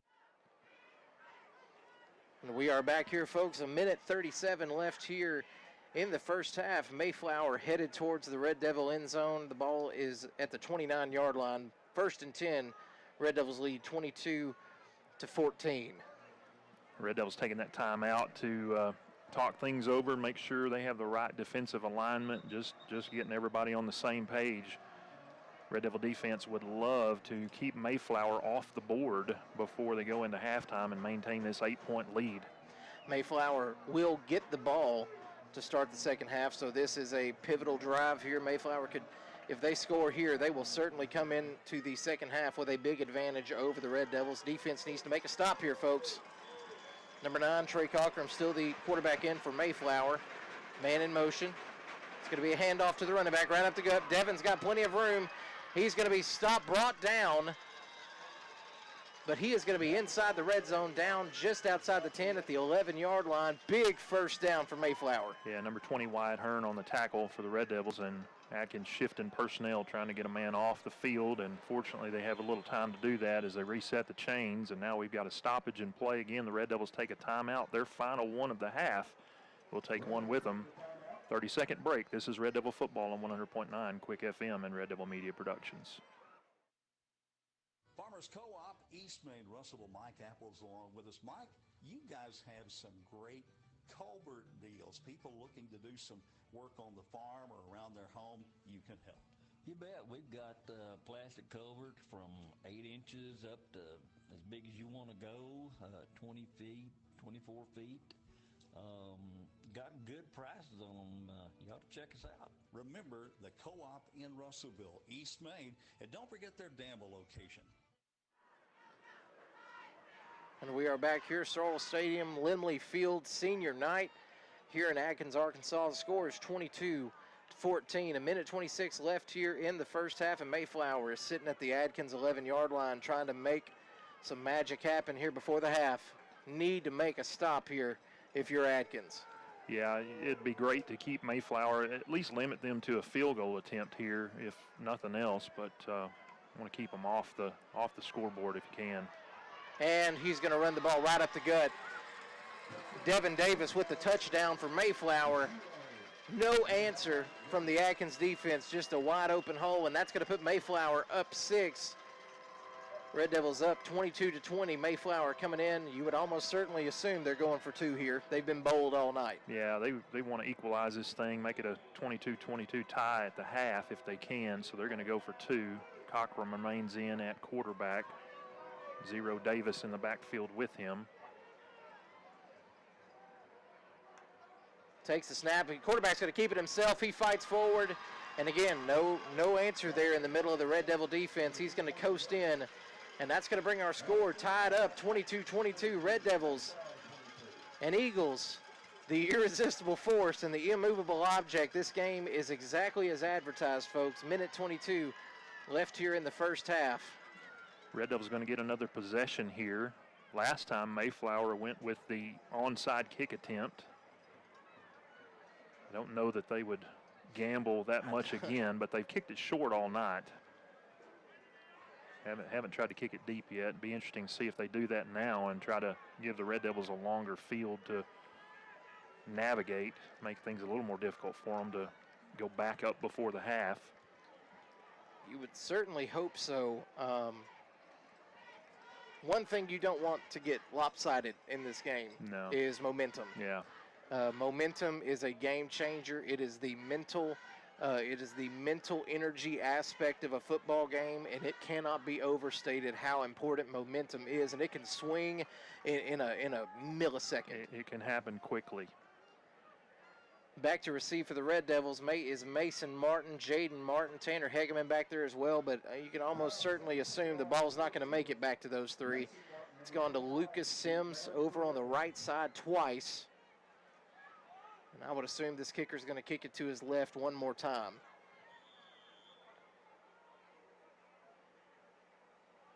Kick is up, and it's going to be another pooch kick right over here to Lucas Sims. Lucas is going to try to make something happen. He's got some room. He's going to get, nope, he breaks the tackle. He's going to fall forward. He's going to get this ball down to about the 37-yard line, and this is going to be with the Red Devils set up shot. Scott, they've got a minute 16. They got a minute 16 to go about 67 yards. 63 yards. 63, yep. And it can happen. We've seen them score quickly so many times this season, but we highlighted at the beginning of the broadcast that this Mayflower defense is stout. So pretty tall order for the Red Devils. We'll see if they can make it happen here with 1:16 left on the first half clock. Mayflower with 4 down linemen. Crawford with an empty backfield, man in motion. He's going to dump it off to Mason Martin. Mason having to juke around, try to make something happen. He's met by a host of Eagles with nowhere to go, and he's going to get back to the line of scrimmage. Actually, they're going to say he lost a yard. Yeah. again, looking for the edge was Mason Martin on that little pop pass coming across and trying to get the edge. But number 21, Blade Dykes, did a great job of coming up, flying up from the Mayflower secondary and making sure that he set that edge and didn't let Mason get outside of him and holding him up. Looks like they changed their mind. They actually gave him a yard. Red Devils with 37 seconds here, 2nd and 9. Crawford takes a snap. It's going to be handoff to Jaden Martin. He's got a little room over there. He breaks a tackle, but he is going to be brought down about the 42-yard line. And the clock is continuing to tick here. I think Atkins is just going to be content to run this clock out and head into the half. Maybe get one more play off. Number 2, Marcus Phillips, with a good open field tackle there on Jaden Martin. Empty backfield for the Red Devils, looking to see if they can make magic happen. Crawford looking for somewhere to throw. He's just going to dump this thing off to the sideline to get rid of it. He had a ton of pressure. Glad I had the headphones on as the cannon goes off one more time. That's going to bring up halftime. Red Devils and Eagles are all tied up, folks. Immovable force, immovable object, irresistible force. We've got a slobber knocker here. All tied up, knotted at 22 as we hit the half. We're going to take a 2-minute break. We'll come back and reset the first half, and we'll have a special guest coming up here at halftime. We'll interview head boys basketball coach Luke McAnulty, the coach for the Red Devils. He'll talk about the upcoming basketball season. We'll take a 2-minute break. This is Red Devil Football on 100.9 Quick FM and Red Devil Media Productions. Arkansans have trusted the expert surgical teams at Baptist Health for more than a century. And through the years, we've excelled at surgery that puts the patient first. Heart surgery, orthopedic surgery, neurosurgery, breast cancer surgery, and any surgical challenge you face. At Baptist Health, we put all our effort into perfecting one very particular type of surgery, yours. Learn more at baptist-health.com. Baptist Health, for you, for life.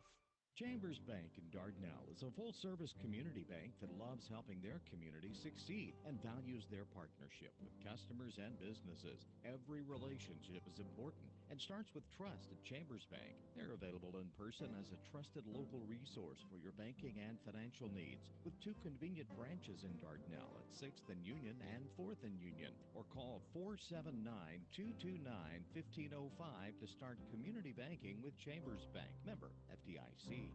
Are you working hard to feed your family on a budget? Visit Chicken Mart to get all your Crispitos, pizza sticks, restaurant quality chicken nuggets, strips, wings, and fries all in one stop, and lots of opportunity purchases that are so good they may never come back. Check out Chicken Mart in 2 convenient locations before you go grocery shopping and see what they have for your family. Chicken Mart's been serving the River Valley since 1983 and still going strong. Visit 1808 South Arkansas Avenue or 106 Weir Road in Russellville. Chicken Mart, your chicken and more store. Are you looking for a great place to work that offers great pay and benefits, where you can make an impact in a safe, clean environment? ConAgra is looking for motivated, energetic people to join their team. ConAgra is recruiting industrial maintenance technicians to fill openings on all shifts. Positions start at $25.61 an hour plus a shift differential. Experience is required, so for immediate consideration, apply online at ConAgraBrands.com/careers. That's ConAgraBrands.com/careers. ConAgra is an equal opportunity employer.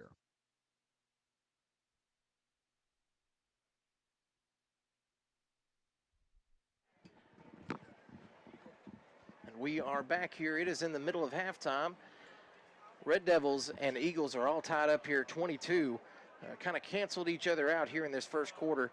As we've mentioned a few times on the broadcast, it is senior night here at Atkins, and we've got a couple of seniors on this football team that have been playing very, very hard this season. Jaden Martin, the superstar running back, is definitely to note. He's had a tremendous year this season, but also a couple other seniors to note that are on this team that have fought just as hard as he has. Number 28, Dawson Killer. Number 41, Cutter Boyce. Number 34, Logan Bozak. And number 80, Lucas Sims. And number 62, Austin McCurry. And also number 44, Isaac Adami. These guys have been a part of this Red Devil football team that has been through so much during their time as Red Devils, and to see them persevere through an 0-10 football season, see them persevere through a 2-8 football season where they did not make the playoffs, obviously didn't make it in 0-10, to now this year you are competing possibly for first place in the division. Man, hats off to these guys for sticking with this program and watching it and helping it grow.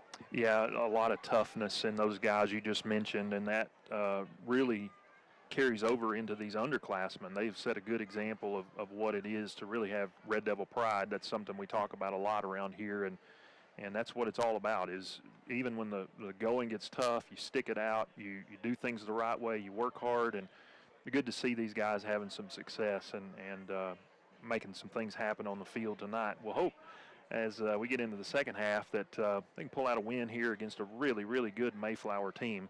Mayflower coming in here with one loss on the season. Last week, a 1-point loss to Salem.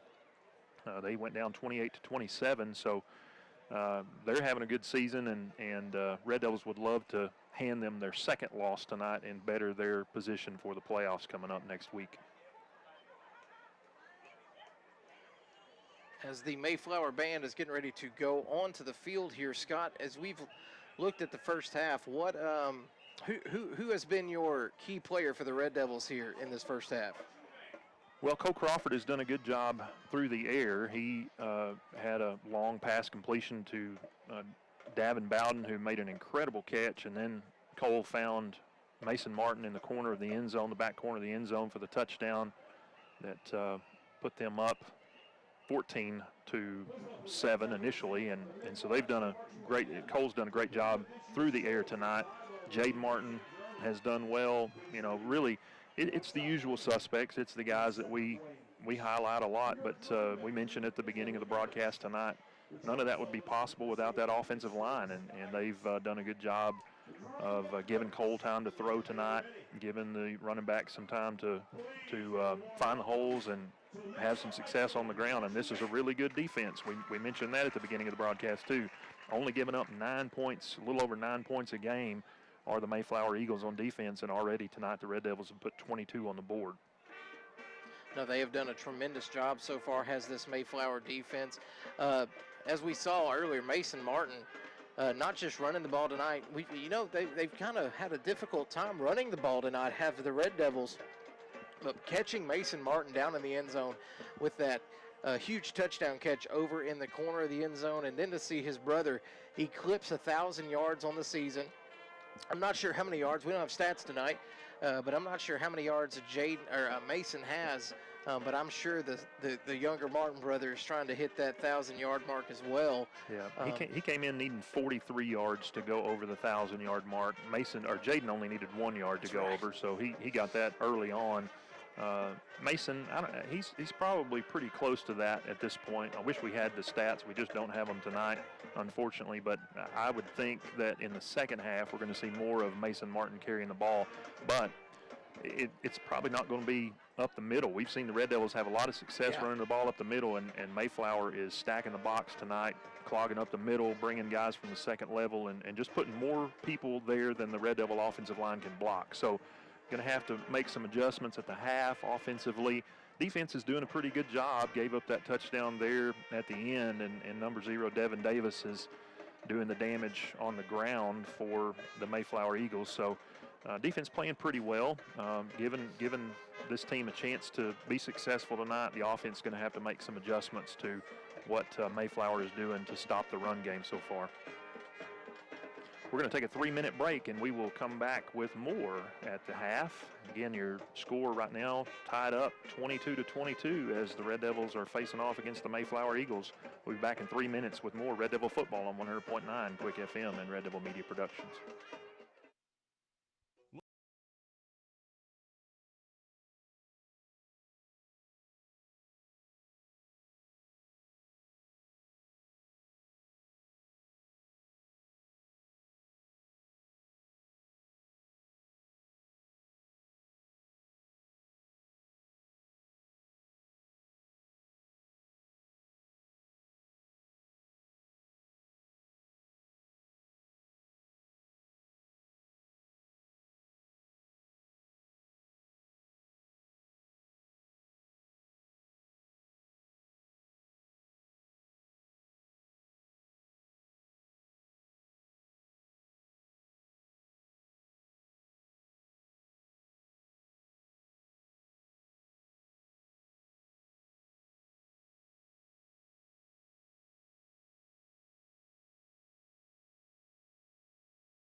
providing preventative maintenance and asset management services so you can focus on your business. From industries to schools and local businesses of all shapes and size, E&F Roofing has been serving Arkansas for over 50 years and trusted for 3 generations. So call 479-272-4069 for a free estimate today. For over 70 years, we at the Electric Cooperatives of Arkansas have had our game face on. Our passion for delivering reliable, affordable power to every corner of Arkansas is stronger than ever. And with 17 electric distribution cooperatives, we cover more than 60% of Arkansas. That's power to more than 500,000 homes, farms, businesses, winter, spring, summer, and cool fall football Friday nights. The Electric Cooperatives of Arkansas, powering the thrill of Friday night lights. Fellner's Athletes Corner, your high-performance athletic store for quality athletic footwear and apparel, features Nike, Under Armour, The North Face, Patagonia, Oakley, Saucony, New Balance, Brooks, Asics, Kavu, Keen, and many, many more. Fellner's invites you to make them your first stop. With more than 50 years combined experience, the familiar faces at Fellner's can help you with all your athletic needs. Fellner's Athletes Corner, 2320 West Main, Russellville, open 9:30 until 6 Monday through Saturday. We welcome you back into the Lathis Realty broadcast booth. You don't want to miss out what we have going on during this great event. Huge discounts and savings on a great selection of Chevrolets, GMC, and pre-owned inventory. Whether you're in the market for a new car, truck, or an SUV, now's the perfect time to find your dream vehicle at the price you'll love. Come see us today and join in on the anniversary excitement. Serving the River Valley since 1975, exit 84, just off I-40, Russellville.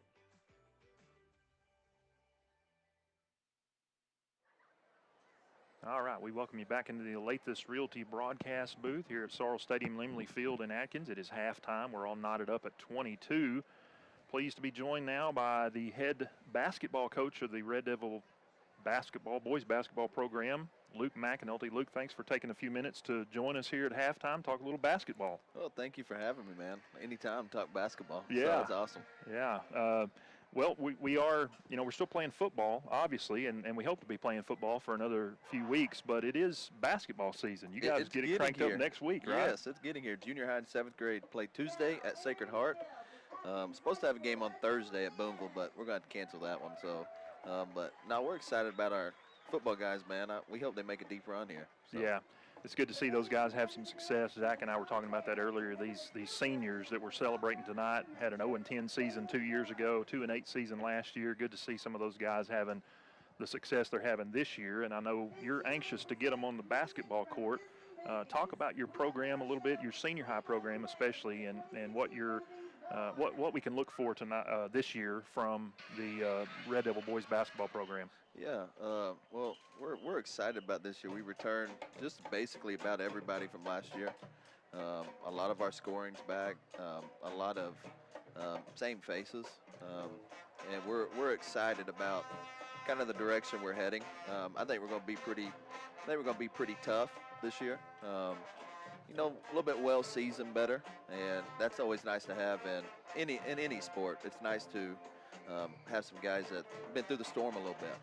Yeah, talk to us a little bit about, for those maybe who aren't as familiar with the basketball program, who are some guys that are going to be key contributors, some guys that fans should look out for? Yeah. So I think this year it's going to be a lot of different guys, and I've been – a lot of people's kind of asked me, like, well, what do you think is kind of the strength of our team? I think this year it's our depth a little bit. Yeah. I think we can play 9 or 10 guys and not really have much of a drop-off. We got some really good athletes. But, like Zaire Clemens is going to be he's going to be a really good one for us. He's worked really, really hard this offseason. And, man, his growth has been unreal just in the game. And he's gotten bigger. He's gotten taller. He's more physical. So I think he's going to be a special player for us this year. And then we got, Lucas Sims. I think he does a really good job handling the ball. Cole Crawford, Davin Bowden. I mean, we got a bunch of different guys that I think is going to be big help to us this year. Yeah, that's a luxury you haven't had in years past. This is your is this your 4th year here at Atkins? This is 4th year at Atkins. And yes, you were girls coach initially when you came in. Right. Then you coached both girls I and coached boys both, squads your yeah. second year. So this Yeah. is your second year of just being the boys Just coach being the only. boys, yep. And you haven't always had that depth. And No. that's a great thing to have. No, it's a good. I always, I was talking to Coach Bennett, and I was like, man, it's a good problem to have, and it's something that I'll be honest with you. My years of coaching, I haven't had. I don't think this much depth that we have this year, and I think it's going to be an exciting brand of basketball. We're going to try to play fast, and we're going to try to get up and really guard you. So. And you can do that when you've got depth. Absolutely. When you got guys who can come off the bench and spell your guys who are a little bit gassed, you can afford to run up and down the floor. Absolutely. That way. That's something like I told the guys this summer. I was like, you play as hard as you can for as long as you can, and I promise you I can find you a sub. Yeah. And there ain't very many teams that can say that. No, that's good. That's good to have. We're blessed with it. So you said that you're going to have a lot of guys contributing, and I know one thing that is important to you is toughness. Maybe some things that don't show up on the stat sheet. You can look down the sheet and you can see a guy who scores 15, 20 points a game, hauls in 10, 12 rebounds. Those guys stand out. Everybody's going to be aware of what they're doing. Who are some guys maybe who do some things that don't show up in the stat sheet, but some things that you think really are going to make a difference for your team this year? Yeah. Well, some of them you're seeing tonight, like a Jaden Martin. Yeah. Man, that dude does everything right. Even Mason's the same way. Mm-hmm. We have I feel like we have a lot of those guys that are, we call them Dennis Rodman type players that just do whatever it takes to win. Zayden Cunningham's going to be one of those type guys this year. They're really good athletes, but they're not afraid to go take that charge when you need them to, or go grab that rebound, or go dive on that loose ball. And those are the players that we want in our program. And, yeah. They're good. They're good guys to have. You got to have some Dennis Rodmans for sure to be successful, and I feel like we got a few. Well, one of my favorite players from back in the day was Charles Barkley, and he said one time, any knucklehead can score. Not everybody can rebound. That's right. And you want those guys who are not afraid to get in there and get dirty and take a charge and pull down a board and That's right. Be selfless on the court. Absolutely. And it sounds like you've got a lot of those guys. You mentioned Coach Bennett. Trey Bennett joined your staff last year as an assistant coach. This is his second year with the program. Talk about what he brings to the program. He's a guy obviously who grew up here, played here, was a really good player in his day. Talk about what he brings as a coach to your staff. And you kind of mentioned it as kind of just being, this is his home, and everybody knows Trey or Coach Bennett, and that's nice to have on staff, But one thing about him, he's a super positive guy. He don't show much emotion, but when he does, he means it, and it's nice to kind of play that good cop, bad cop game. If I'm kind of getting after him, he's the one that's putting the arm around him. Hey, you're all right. He means it. He means it because he wants you to do good. Yeah. And so it really plays to both of our strengths having him on staff. Well, we are kind of in that shoulder season here, end of football, start of basketball. Looking forward to what kind of product you guys put on the court tonight or this season. Thanks for taking some time tonight to come up and talk a little basketball with us. Coach, good luck this season. Yeah, thank you. I appreciate it. Appreciate you joining us. That's Luke McAnulty, the head boys basketball coach for the Atkins Red Devils. We're going to take a 2-minute break, and we'll come back and get you set for second half action. This is Red Devil Football on 100.9 Quick FM and Red Devil Media Productions. Running a business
at your local Honda of Russellville at 220 Lakefront Drive. For your safety, read the owner's manual. Wear a helmet, eye protection, closed side nets, and doors. And always wear seatbelt. Honda side-by-sides are for riders 16 and older.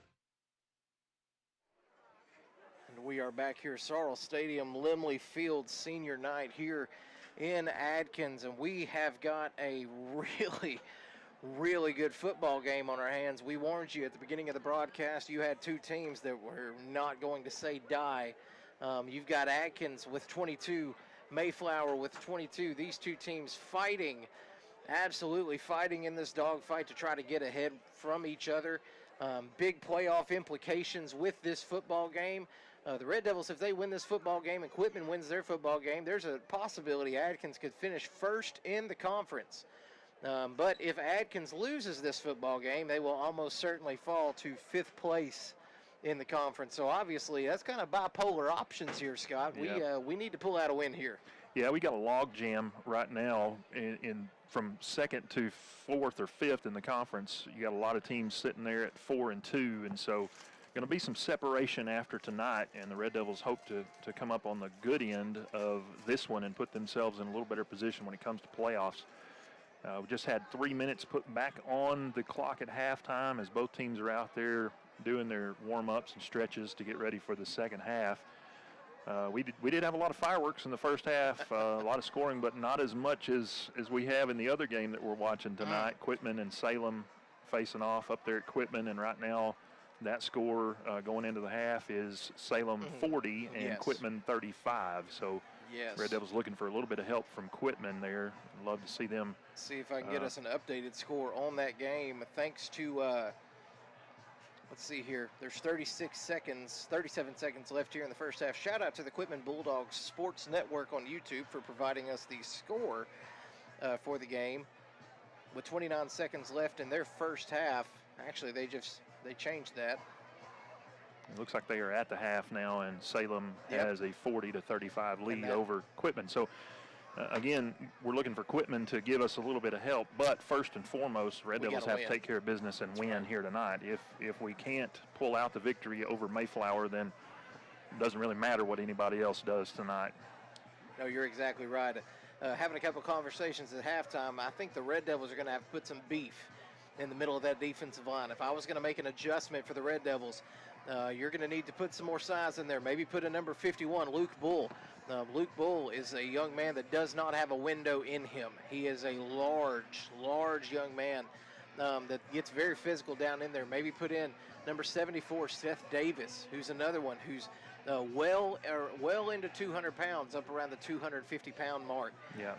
Red Devils have big boys. Yeah, and we've seen Seth Davis come in and spell Camden Newby some. Camden, he's another big one. He's a sophomore who kind of anchors down the middle of that Red Devil defensive line. He's 5'10" and 330, and he goes 330. And you bring Seth Davis in, and Seth is a little bit taller kid. He's 6'2". He goes 240. He's a junior.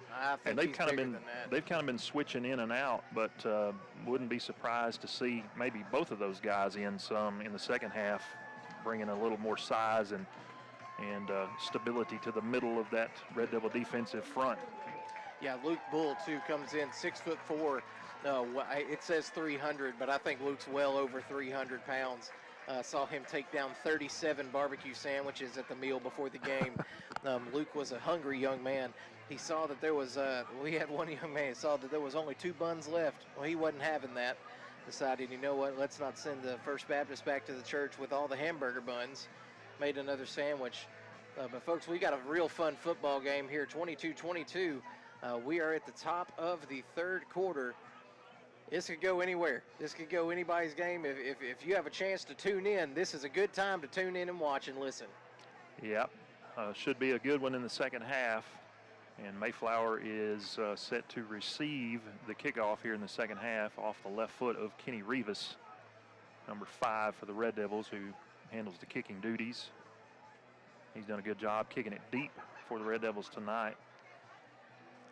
He does kick this ball. He has just done a tremendous job all season. Really whomper jaws the ball a little bit. Put some sauce on it. I'm expecting him to do that. Let Mayflower not have any advantages. Make them start at their own 20-yard line.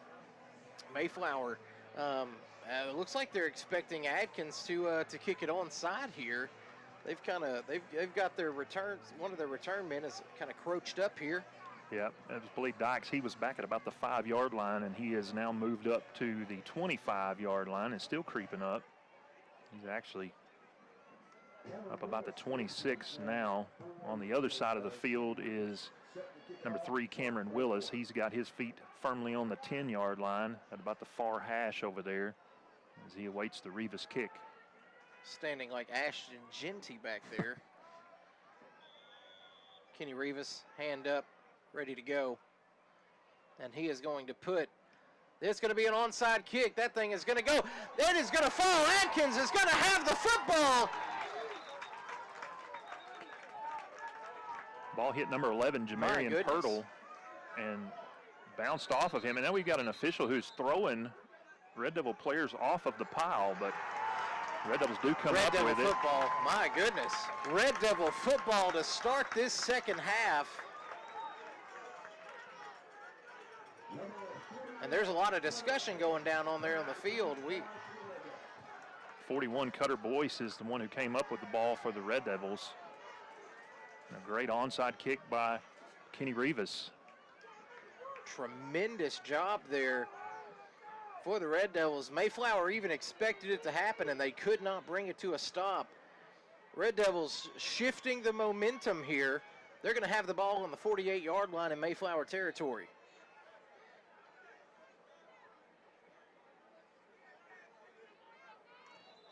We had some early movement on this side. They're going to get Tanner Hegeman for a false start.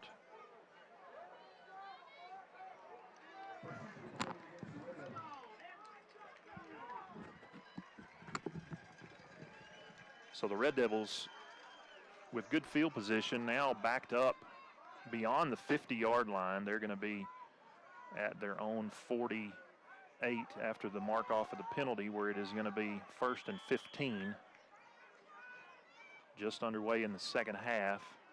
29, Mason Martin in the backfield. He takes the snap and he plows forward. He's going to get maybe a yard or two. They're going to mark him up near the 50, so it's going to be 2nd and about 13 for the Red Devils. Ball at the 49-yard line. Tied here at 22.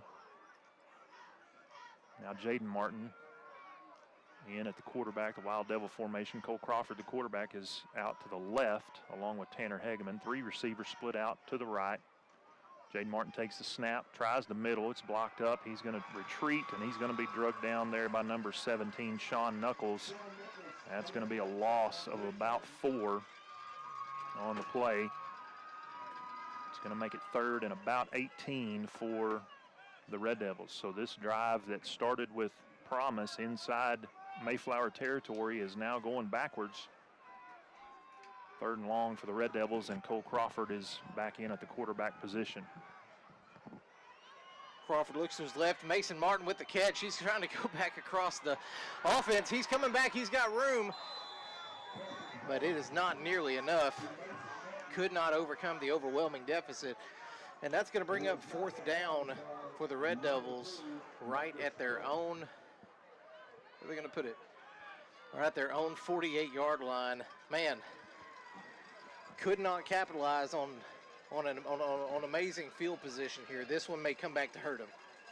Yeah, that was number 2, Marcus Phillips, who ran Mason Martin out of bounds. And then Mayflower, a couple of Mayflower players over here on the Red Devil sideline doing a little talking.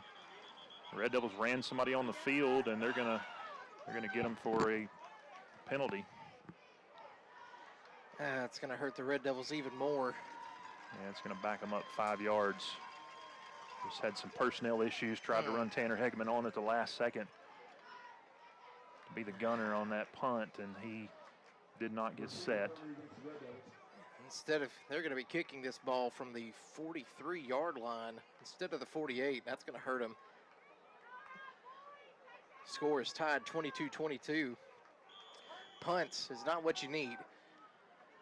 Crawford takes a snap. He puts this ball well into the air, but it is going to go out of bounds. That thing falls short. They're going to say it went out of bounds at the 30-yard line. Just couldn't get that thing to turn straight. But that's going to be where Mayflower offense takes over at the 30-yard line. They got 70 yards to go to get a touchdown. Yeah, good job by the Red Devil special teams unit coming out, executing the onside kick and giving the offense good field position to start that drive. Just never could get anything going. Penalties, negative plays set them way back, and so they kicked the ball, forced to punt the ball to Mayflower, and they'll start on their own 30-yard line. Quarterback takes a snap. It's going to be a handoff right up the gut. Why change? He's going to get a pickup of about 4 yards on the play, bring up 2nd and 6. Scott, we saw in the second quarter, Mayflower just gashed Atkins up and down the field, running the ball right up the gut, and it looks like they're going to do more of the same here in the second half. Yeah, it's the old if it ain't broke, don't fix it. That's right. Mentality for Mayflower offense, turn and hand it to number 0, Devon Davis, and he got a good gain that time on first down. Blake Mitchell and John Davis combining to make the tackle, but Davis able to pick up 4 to make it 2nd and 6 for Mayflower. Cockrum takes a snap. He's going to keep it himself. He's brought down immediately. Great move there by Jaden Martin to wrap him up. Dayton Rawlings coming in for the assist on that tackle, and that's going to be stopped right at the line of scrimmage. 3rd and 6 on the play. Cockrum put the ball in the belly of number 0 Davis and pulled it out, tried to keep it along the right side, and Jaden Martin read that one all the way. Did a good job of coming in and wrapping up Cockrum and dropping him for no gain, where it'll be 3rd and 6 for Mayflower. Cockrum making adjustments on the right side of the offense. Takes a snap, immediately goes to right. It's broken up! Huge broken play there. Dayton Rawlings, the Red Devil, in on the tackle. And Dayton Rawlings is fired up, and for good reason. As he should be. He knifed right through that Mayflower offensive line and blew that play up before it ever had a chance to develop. That's a huge loss. That's going to set Mayflower back to 4th and 14. Ball just outside their own 25-yard line. They're going to be in punt formation. Man, Dayton Rawlings busted up through there like a hot knife through Amish butter. He wasn't taking no for an answer. Huge stop, forces a kick here. Atkins defense saving the offense from disaster when they couldn't get the ball moving. And Mayflower now. There's going to be a false start against Mayflower. Yep, false start against Mayflower.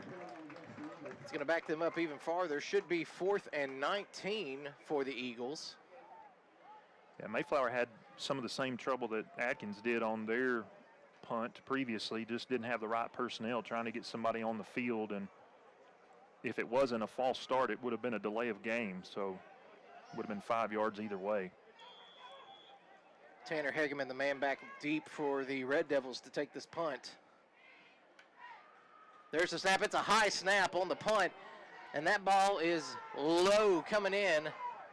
Tanner Hegeman's going to watch it bounce, and it's going to fall dead right at the Mayflower 39-yard line, and that's going to be where the Red Devils take over on offense. 1st and 10 on the 39. Defense came up with a really good stop there. Looked good. Dayton Rawlings with a massive stop there on defense to get in the backfield and shut down that Mayflower offense. Yeah, Dayton is a very quick defensive lineman. He is like a pit bull. Yeah. He got right through there and just blew that one up. So we've seen the defenses kind of rise to the occasion for both teams here in the second half on their first possessions. Dayton may be a little undersized, but man, he makes up for it with the leverage and the get off the ball speed. Crawford with a little dump pass over to the right side. Mason Martin catches it. He's trying to make something happen. Mason is going to dance forward. He's going to get a pickup of looks like about 3 yards on the play. Man, 2. Depends on where they place it. Looks like he picked up about 3 or 4 on the play. That's going to bring up 2nd and 6. Yeah, and that's a completion there, Zach, we've seen throughout the season. In most of the opponents that the Red Devils have faced, that's a play that goes for 10 plus. Right. Mayflower is just very quick to the ball, so their defense is very stout.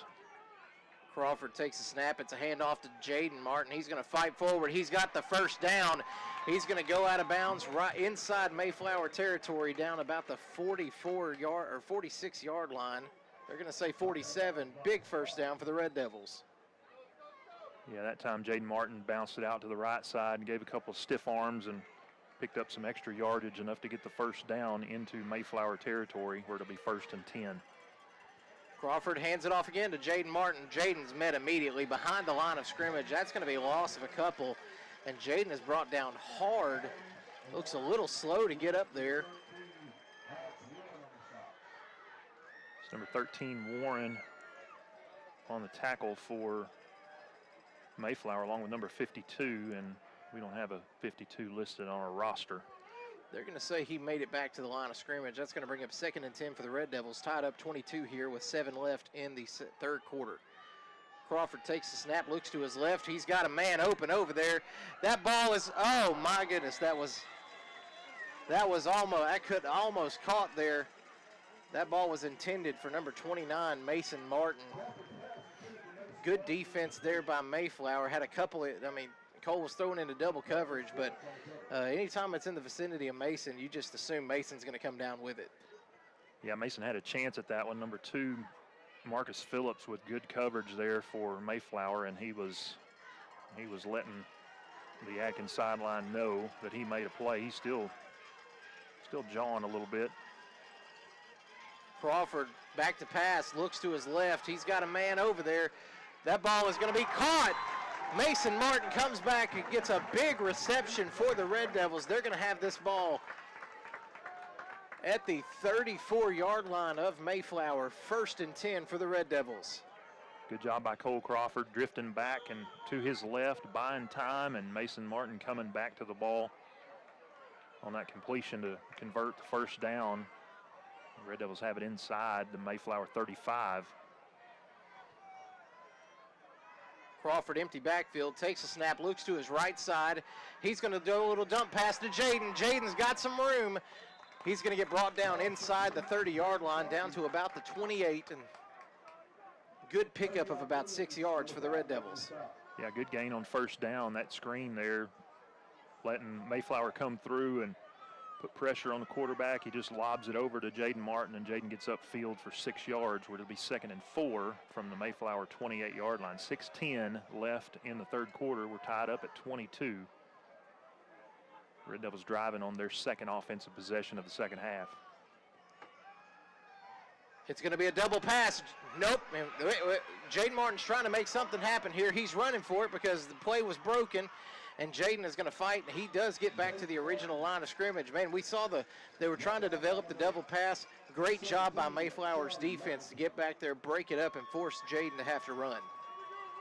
Yeah, Cole threw that backwards to Jaden Martin, and he played quarterback his sophomore year and was the quarterback that whole season, and so he's got some experience. He can throw the ball.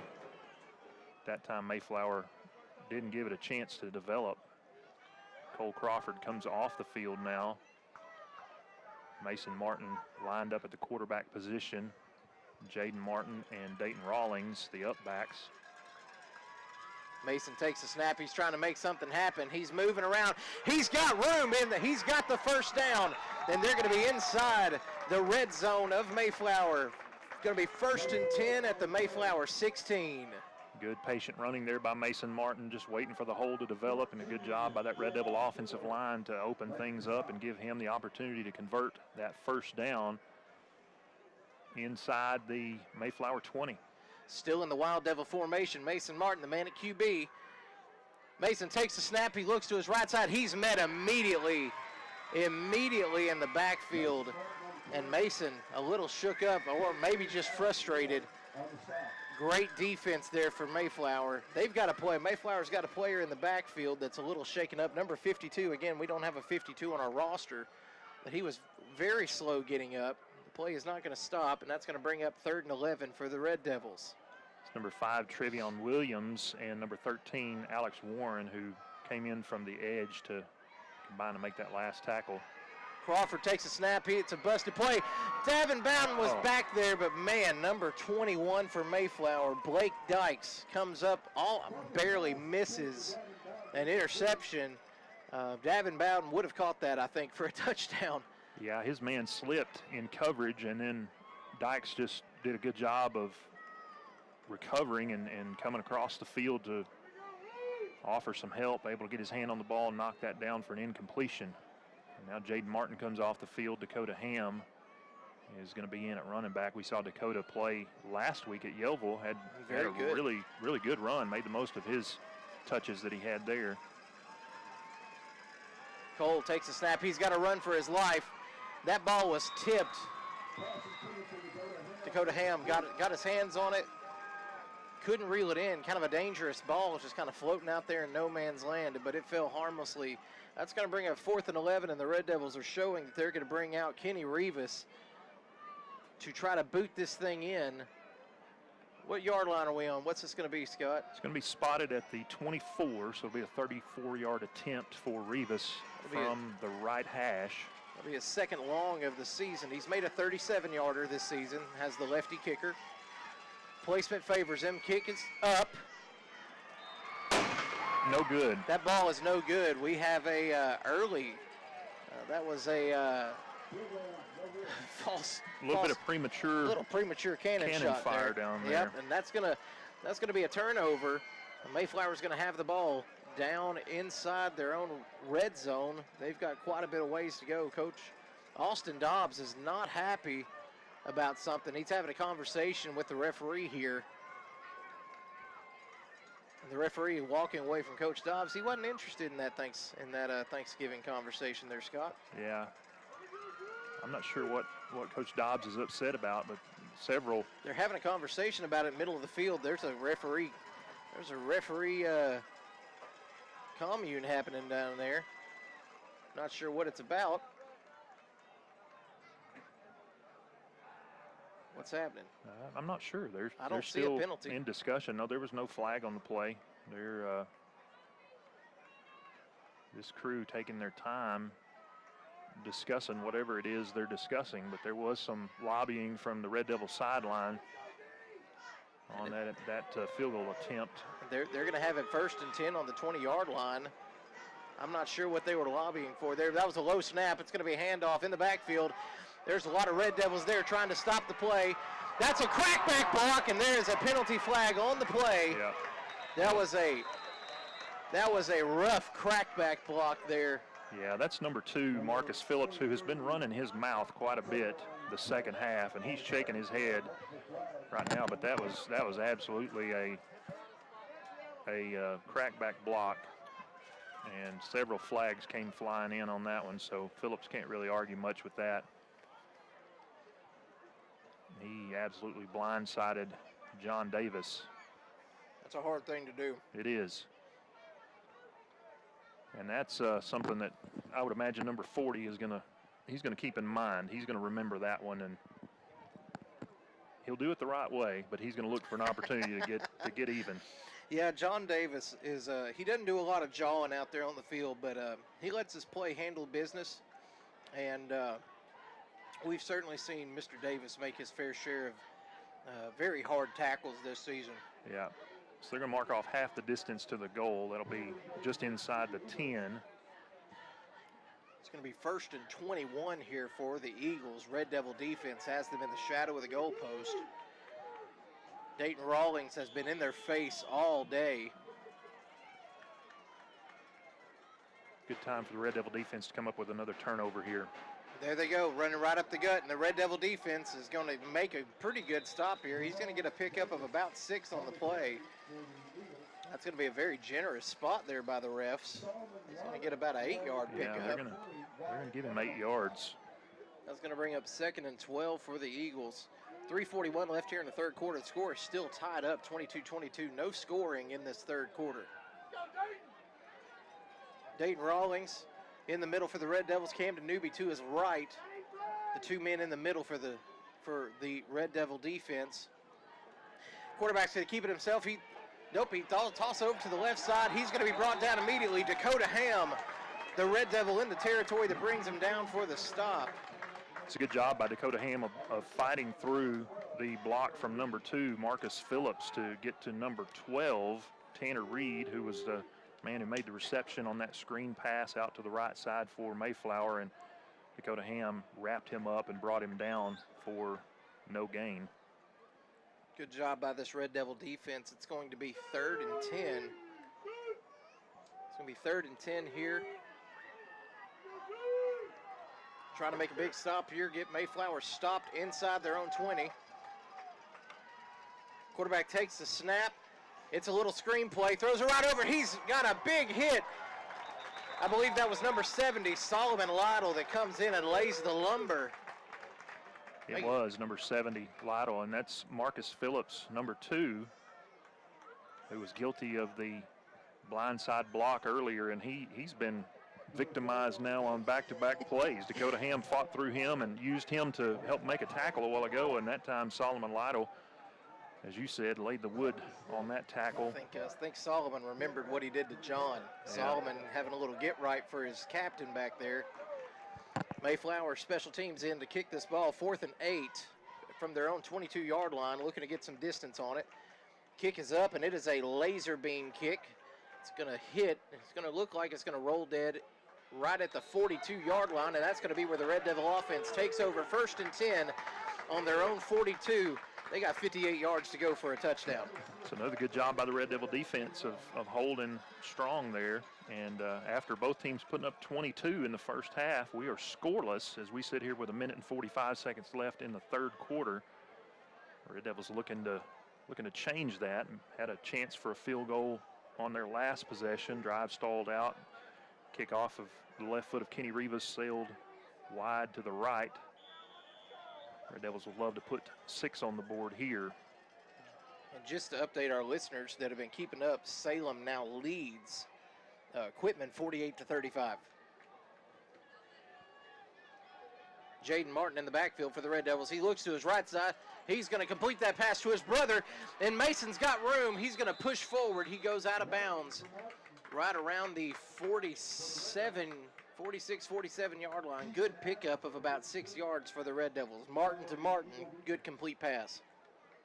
Number 2, Phillips, ran Mason Martin out of bounds, and again, had a few words for the Red Devil sideline.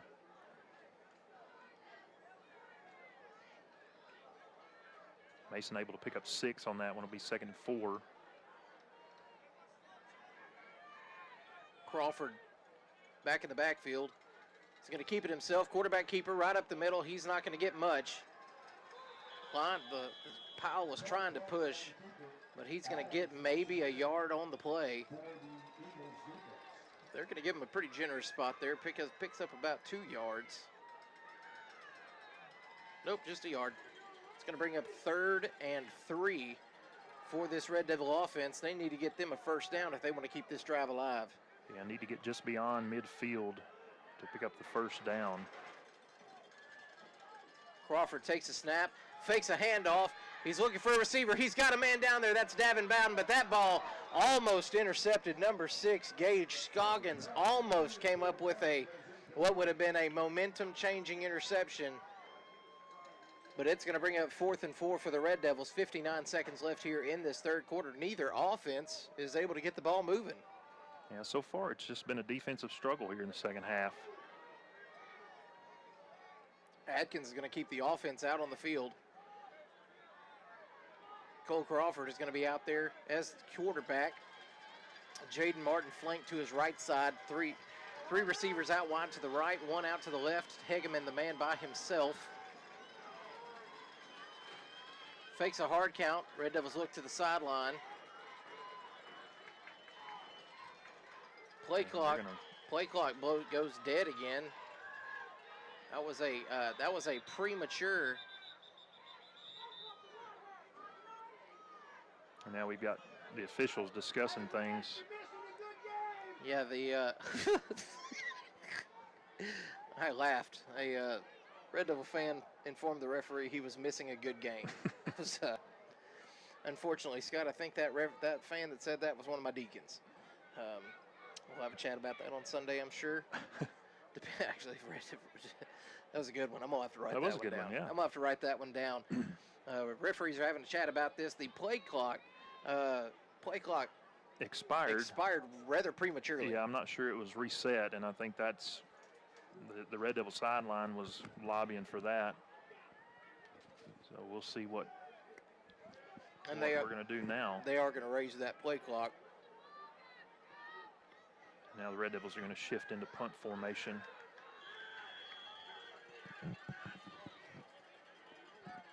They bring Kellen Wofford on. He's the long snapper. Cole Crawford back in punt formation.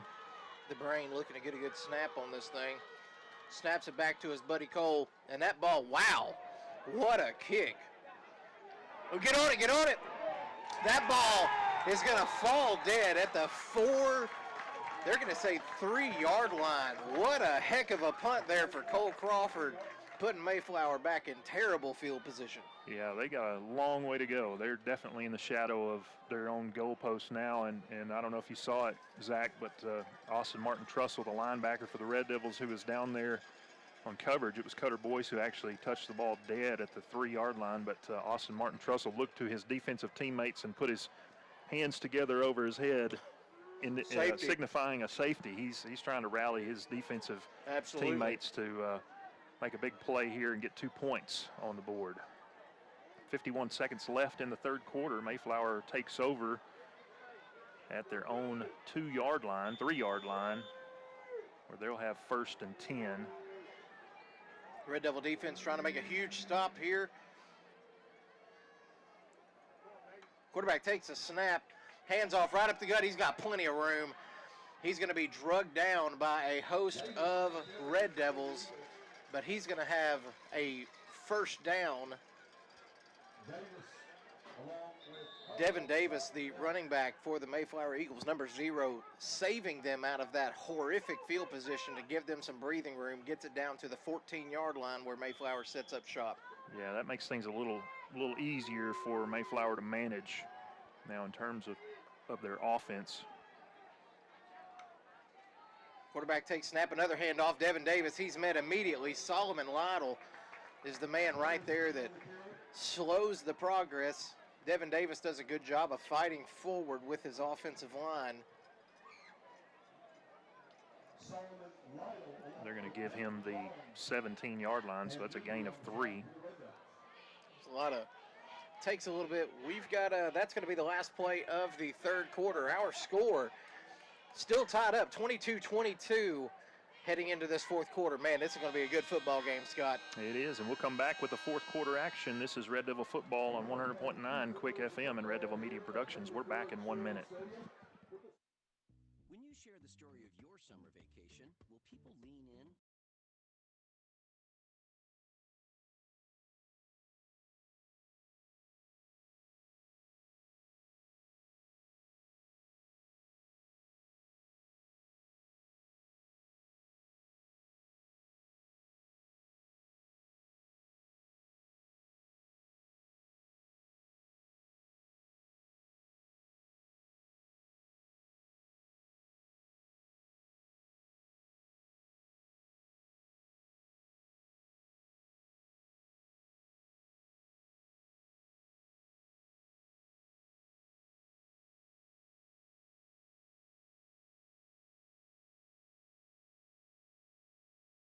Today and join in on the anniversary excitement.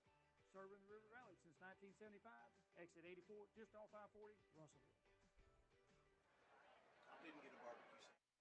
We welcome you back into the Olathe Realty broadcast booth here at Sorrell Stadium, Limley Field. Buying or selling your home has never been easier. Contact our friends at Olathe Realty today. We start the fourth quarter here with Mayflower in possession of the ball. 2nd and 6. They have it on their own 17-yard line. Cockrum, the quarterback, takes the snap, hands off to number 0, Davis. He goes up the middle. He's stopped there by number 31, Blake Mitchell, along with number 56, Sawyer Bartlett.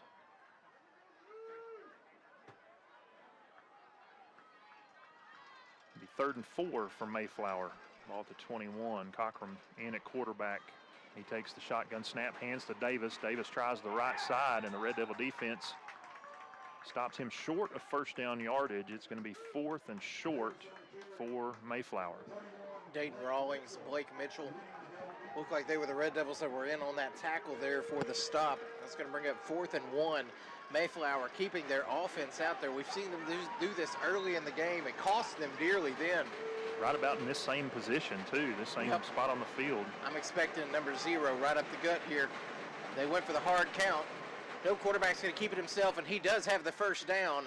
He's going to be brought down inside the 30-yard, or just outside the 30-yard line.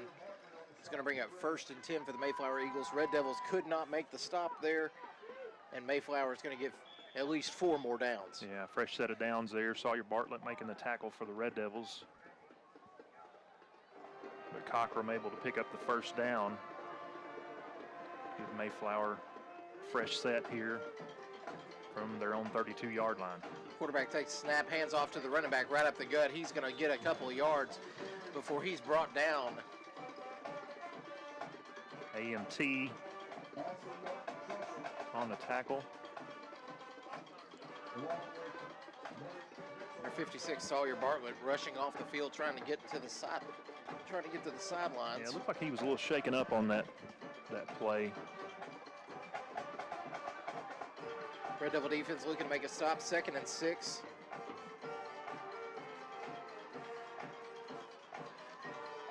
Low snap, bobbled. Quarterback's just going to keep it, try to make something happen. He's going to get brought down short of the first down marker, but hey, we've got another 3rd and 1 here, Scott. Mayflower seems to keep finding themselves in these 3rd and 1, 4th and 1 situations. Yeah, Austin Martin Trussell on the tackle there for the Red Devils. And it was a low snap. Cockrum lucky just to be able to pick that one up off the turf and make something happen. He was able to fight forward for a few yards, give Mayflower 3rd and short. And Cooper Goodall, the freshman, comes in at middle linebacker for Blake Mitchell. It's going to be a handoff. Nope, quarterback's keeping it himself. He's met in the backfield. Huge stop by the Red Devil defense to get him well behind the line of scrimmage. And that's going to bring up about 4th and 4 for this Red Devil defense. We have a Red Devil who's slow to get up, and that is... It's Jaden Martin. Jaden Martin. That is not the Red Devil you want to see get up slow. Yeah, and he comes off. Yeah, he's limping. Yeah, Sawyer Bartlett goes back in. He was in for him earlier, and now Mayflower keeping their offense out on a 4th and 3.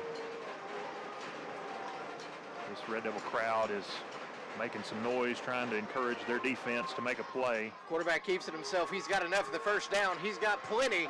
He's going to get shoved out of bounds right around the 44, 45, 44-yard line. And we got some pushing and shoving over there on the sideline. Yep, there's a lot of pushing and shoving happening. Now we've got a flag. Yeah, I believe I saw a flag fly over there. Number 88, Cooper Goodall, was the Red Devil that pushed him out of bounds, and the Mayflower teammates did not take. They took exception to that, and that. They gave Goodall a pretty good shove over there. Referees have certainly thrown a flag. Number 31, Blake Mitchell, coming into the game for the Red Devils. You would almost expect Goodall. Yep, Goodall's coming to the sideline. Not sure what this penalty flag is going to be. Goodall found himself in no man's land over there, Scott. Yeah, and he took a pretty good shot after he ran the ball carrier out of bounds, and Cooper just making a good play. There's no flag on that. I thought I saw a flag fly, but no flag on the play. It is on the other side of the field away from us, so it's difficult to see, but that's going to be a first down for Mayflower. It's going to be a handoff. Running back keeps it over on the right side. He's going to fight forward. He's going to get a pickup of about 7 on the play before he's brought down just shy of the 30-yard line. We got some hard hitting going on. Yeah, we do. Here in the fourth quarter. It's getting real physical down there, real chippy, real physical, and that's what you expect, 22-22 with a lot of playoff implications. Sawyer Bartlett, half his pads are hanging out of his shoulders. Coach Dobbs is looking for a holding call there. Yeah, he was being held over there. If you can see his pads, it's a pretty good indicator. 2nd and 4 for the Eagles. Quarterback takes snap, hands off to number 0. He's going to have the first down. He is brought down. Hard tackle on the play over there for the Red Devils. That was Wyatt Hearn, number 20, making the tackle. That's going to be 1st and 10 for the Mayflower Eagles. Ball is sitting right at the 27-yard line. 7:43 left here in the fourth quarter. Red Devils and Eagles tied up 22-22, have not scored since the second quarter. Mayflower driving, Red Devil defense looking to come up and make a stop here. It's going to be another handoff to Davis. He's going to get a couple of yards before he's brought down in the midst of the pile, right on the 25-yard line. Yeah, Davis has done some damage up the middle that time. Red Devil defensive front able to stop him after a gain of about 2. Be 2nd and 8. As you said, Zach, ball sitting right at the 25-yard line. Mayflower kind of slowing things down now, not getting in any hurry. Yeah, they want to eat that clock. Run time off the clock and hopefully push this ball into the end zone and take a lead here. Red Devil defense looking to keep them out of the end zone. I got a feeling they're giving it to Devin Davis. No, low snap, ball's on the ground. He's going to be brought down for a tremendous loss in the backfield. Number 22, AMT, Austin Martin Trussell, the man back there gouging the Eagles for that big loss. And that's going to be a loss of 12 or 13 yards. Yeah, big loss. Huge play there by Austin Martin Trussell. And again, a low snap for Mayflower. We've seen them struggle with that a couple of times tonight. And in previous times, Cochran been able to pick it up off the turf and make something happen. That time, Austin Martin Trussell was right on top of him. Quarterback under center is going to take the snap. That's the first time we've seen him under center. Nope, he went for the hard count. Got a flinch there, but nobody jumped. Dayton Rawlings moved just a little. Quarterback takes snap, drops back, looks for a man. He's got somebody down deep. Kenny Rivas. Oh no, Kenny.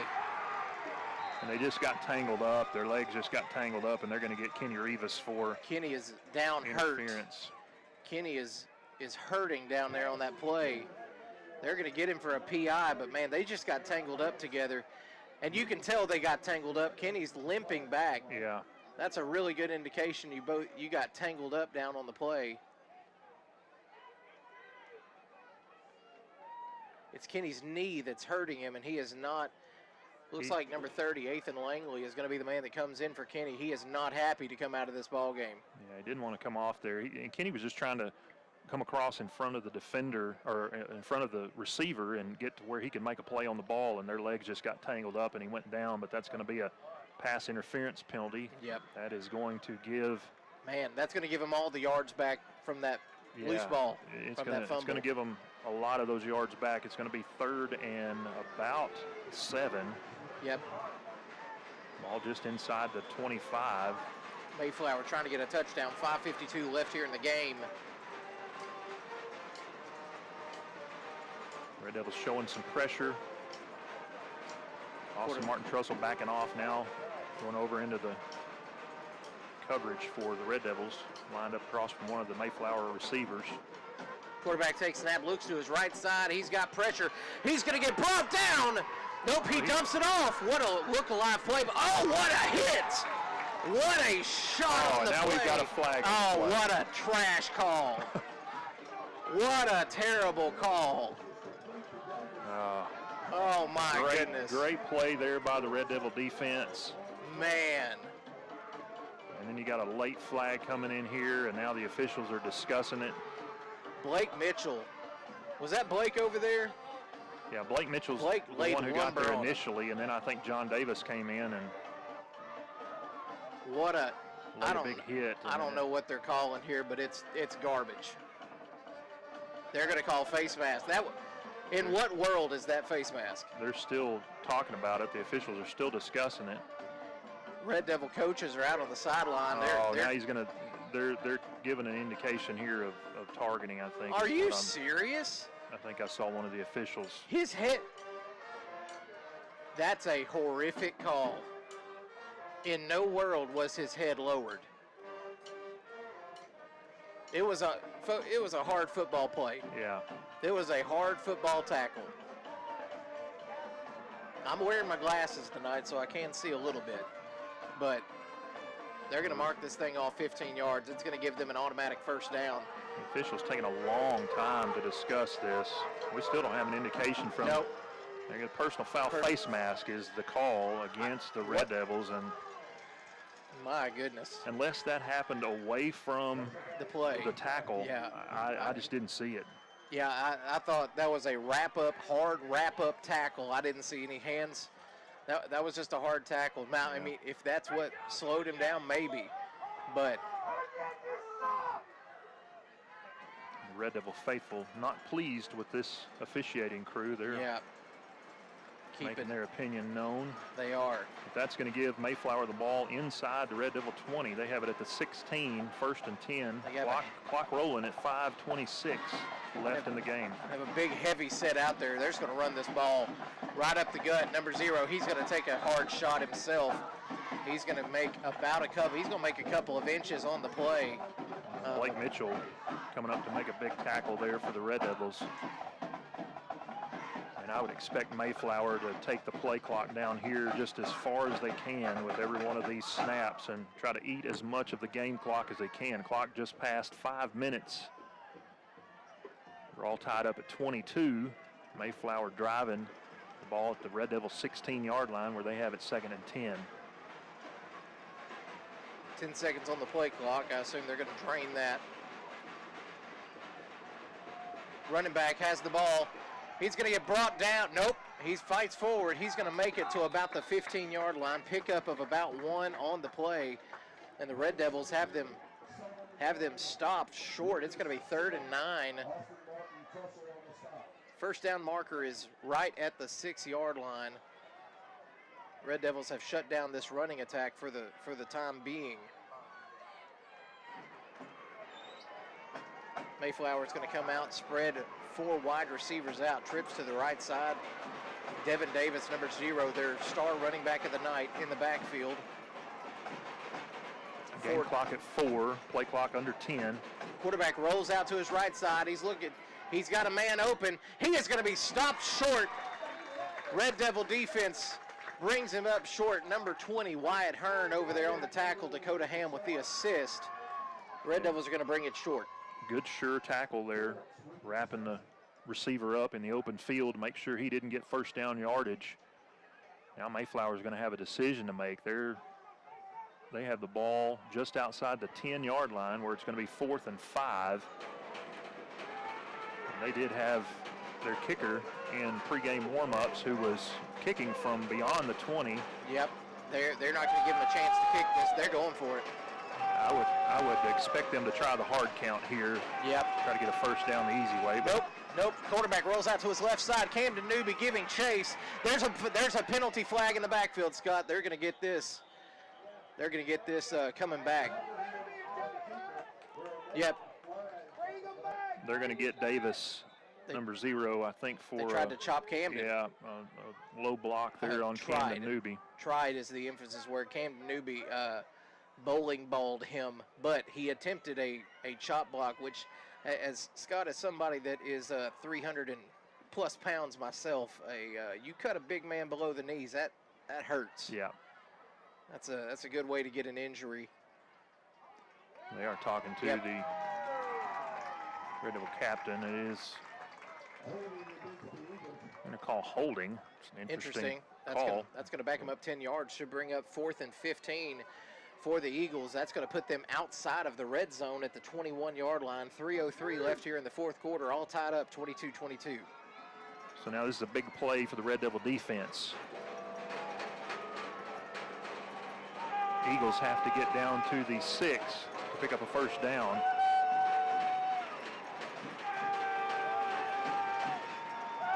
Quarterback takes a snap, looks to his right side. He's got pressure. He's going to be sacked! Jaden Martin with a huge sack on the play. And number 9, Clockram, is down on the play. Man, Jaden Martin gave him the absolute smelly business on that one.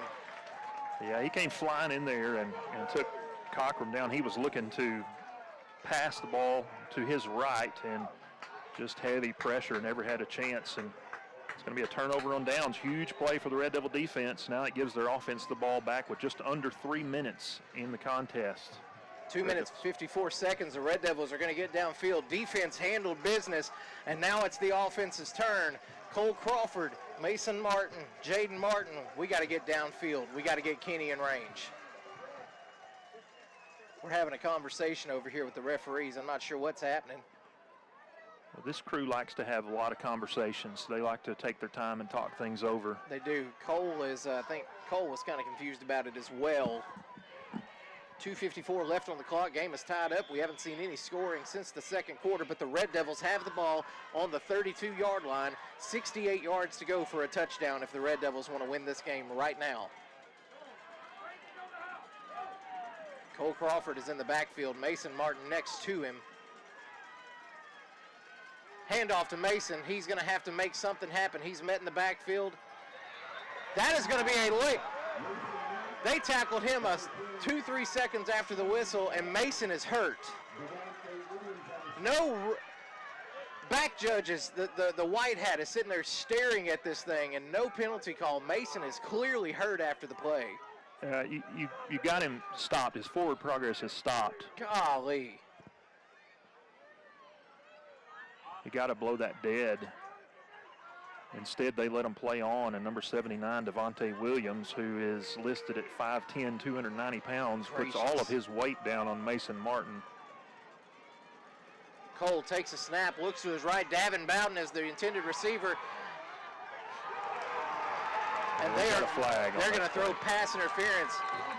That is going to be pass interference, and it should be an automatic first down. Davin Bowden was the intended receiver, and there was a lot of hand jabbing going on down the field. Yeah, a lot of checking on both sides of that, but they are going to get number 2, Marcus Phillips, for interference with Davin Bowden. Phillips is the one who has at various times tonight had a lot to say to the Red Devil sideline, and that time he was the guilty party and gives the Red Devils a first down. 2:04 left here in the fourth quarter. Red Devils and Eagles tied up 22-22. Red Devils have the ball, 1st and 10.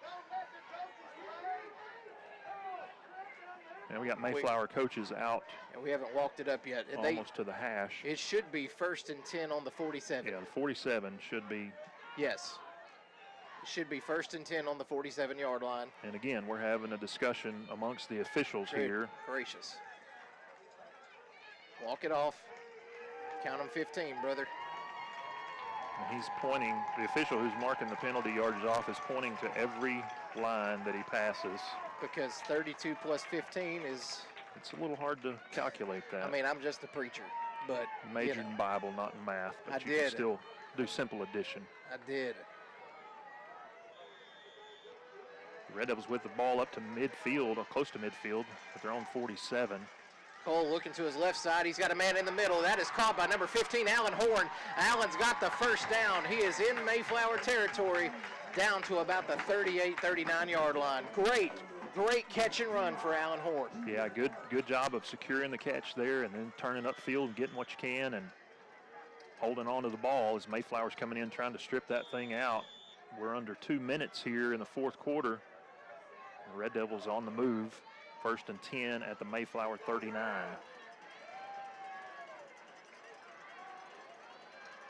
$1:45 left in the game here. Crawford checking the sideline for the play.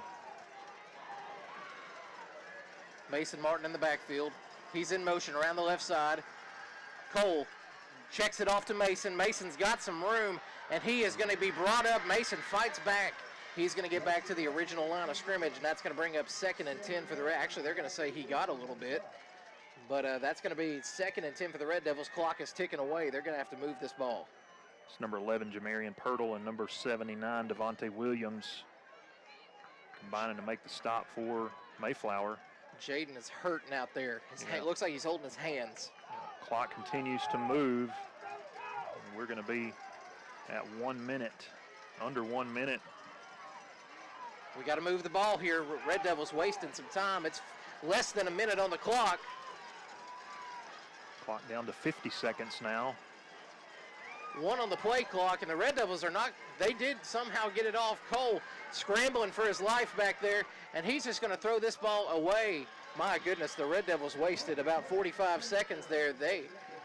39 seconds left on the clock. It's 3rd and 10. We're tied 22-22. Man, that was some costly moves there.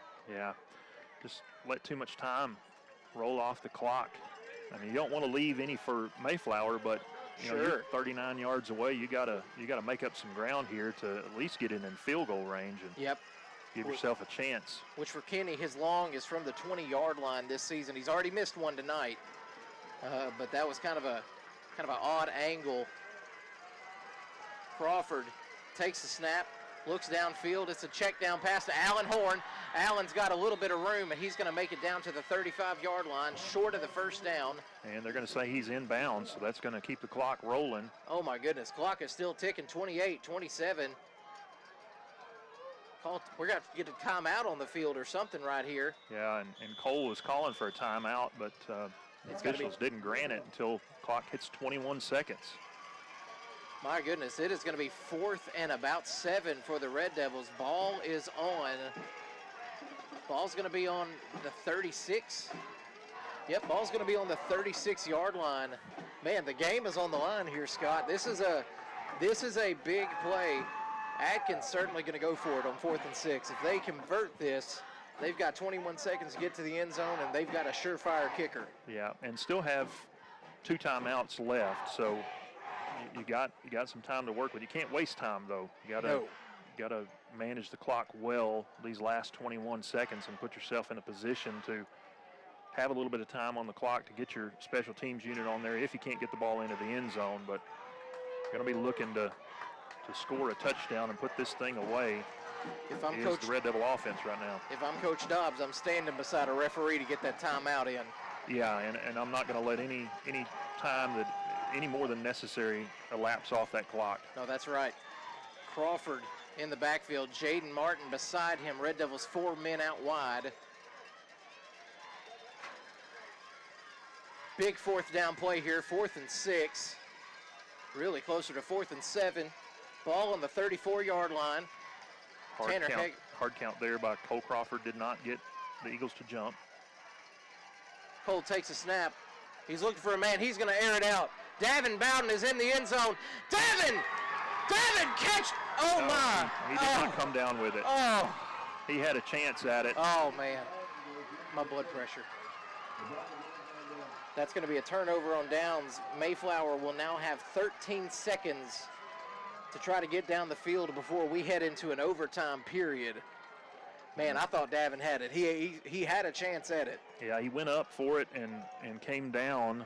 The ball was on his hands, but he came down really hard and had 3 Mayflower defenders there to kind of rake the ball away from him. And man, that was close to being the ball game right there, but as it is, we're still tied at 22. 13 seconds left in the 4th quarter. Mayflower's going to take over at their own 36-yard line, so they've got to go 64 yards in a hurry if they want to win this ball game in regulation. Mayflower has, I think they still have 3 timeouts. They do. They have all 3 of their timeouts. Quarterback takes a snap, looks to his left side. He's got a man over there, completed on the bubble screen. He's got some room. He's going to be brought down. Should be brought down inbounds. What are they going to, they're going to say? They're going to call a timeout. Mayflower's going to get a timeout with 5 seconds on the clock. Ball at the 42-yard line here. Definitely out of field goal range. Their kicker practicing some pretty long field goals, but certainly not from here. No, this is NFL level kicking right here. Yeah, we're going to take a 30-second break while we've got a break in the action on the field. This is Red Devil Football on 100.9 Quick FM and Red Devil Media Productions.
giveaway. Please submit why you feel they deserve a new roof and include photos with your nomination. Deadline for submissions is December 15th. Please check out the website for entry details and rules at www.millerroofing.net.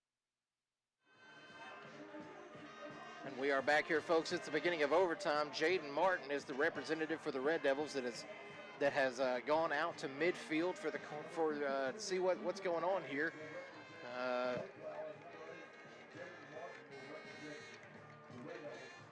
Is there going to be another coin toss? Is that what's happening? That's what it looks like. Yep. And it is a coin toss. It's caught. See what happens. They're talking to Mayflower, so it looks like they've won the toss. Whether or not they will kick or receive. Yeah. Referee Mr. Onyet is explaining thoroughly to both the Mayflower and the Atkins representatives what is going to take place here, and nice handshake there between the Red Devils and the Eagles.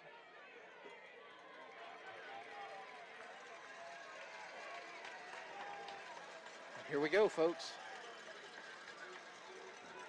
Not sure who's going to kick, who's going to receive here. Red Devils getting fired up here on the sidelines. The Red Devil defense is out on the field, so Mayflower going to have first possession here in the overtime. So,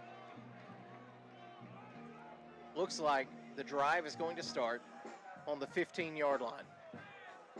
Well, now the defense is coming off the field, and the Red Devil offense is huddling up out of about the 40-yard line. I'm confused. I am confused as well. I'm not too up to date on the overtime rules here. Well, they got the ball spotted at the 10-yard line, so excuse me, yeah, that's the 10. I said 15 earlier. Atkins is going to have possession there. Coach Austin Dobbs talking to his offensive unit. They're at about the 40-yard line, right on the numbers, giving them some instructions, some encouragement. Mayflower's defense is out there awaiting Atkins. They've been out there for a minute. Here we go. The Devils break their huddle. Headed out onto the field now.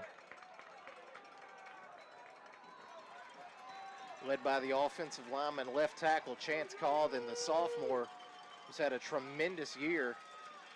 Referee is having a conversation with the Red Devil offense for whatever reason. I'm not sure what he has to say to them. Apparently it's quite a bit because he's still talking. He's still to them. talking. I'm not sure what the conversation is right there, but if his intention was to take the boys out of the game, Austin McCurry, the center, looks to snap it to Jaden Martin from the Wild Devil formation. Jaden has it. He's going to push forward. Jaden's making something happen. He's going to fall forward. Pickup of about 3 or 4 on the play, and that's going to bring up second down for the Red Devils. Second and goal. And spotted at about the 7-yard line. Mayflower fans across the way encouraging their defense. Crawford takes the snap, looks to his left side. Hegeman's the man over there. Cole's running. He's scrambling. He's trying to get away. He's going to get brought down hard. Penalty flag is on the play. That's a late flag. That's going to be a horse collar. Yeah. They're going to get Mayflower for a horse collar penalty, and that, Scott, if I'm right, tell me if I'm wrong, that should be an automatic first down. It should be. Is that how that works in overtime? I'm not sure how it's going to work in overtime. We'll see. He was brought down about 3 yards behind the line of scrimmage. But now there's a horse collar penalty on the play, which would normally be 15, right? It would. But in this case, it'll be half the distance to the goal. We'll see what they do with as far as the down goes. I'm just kind of wait and see. And the officials are discussing this for a long time. Yep, They it's are going marking off the penalty yardage. It's going to be 1st and 10. Or excuse me, it's going to be first down at they're going to walk it off at the 6.5. So that's it. It was half the distance to the goal. Automatic first down. So, Is it first down? Yeah, it is. He indicated first down. Okay, the chains haven't changed. He's going over to indicate to the chains. Nope. Chains say second down. Jaden, direct snap. He's fighting. Man, he's fighting forward. He is going to make it a couple of yards before he is brought down. He's going to get inside the 5. So him.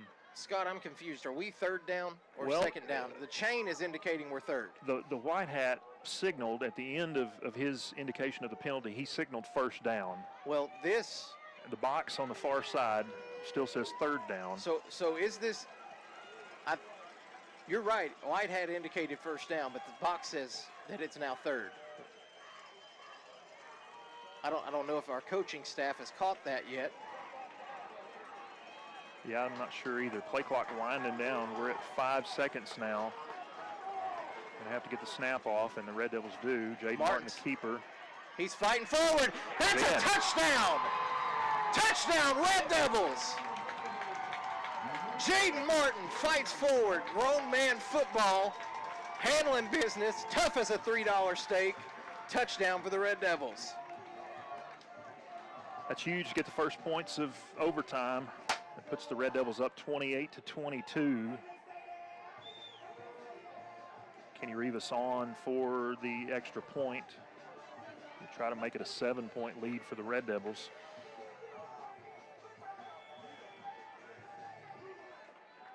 Assuming they don't go for a fake one here, I think this is going to be a standard kick. Yeah, I would think so. Low snap. Kick is up, and that is right down the middle. Kenny Rivas, the surefire kicker, making the extra point for the Red Devils. That's going to bring the score 29-22. Red Devils lead the Mayflower Eagles. We're going to the second part of this overtime period. And we're going to take a 30-second break before we do that. This is Red Devil Football on 100.9 Quick FM and Red Devil Media Productions.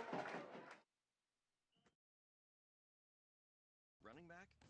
Every position has a role in building success. If you want a position where you can build success in your own career, Lexicon is hiring welders, maintenance technicians, millwrights, project managers, and more. Learn while you earn with free on-the-job training through Lexicon University. Competitive pay, comprehensive benefits, an on-site health clinic, annual bonus program, and more. Check out lexicon-inc.com/football and join us. And we are back here.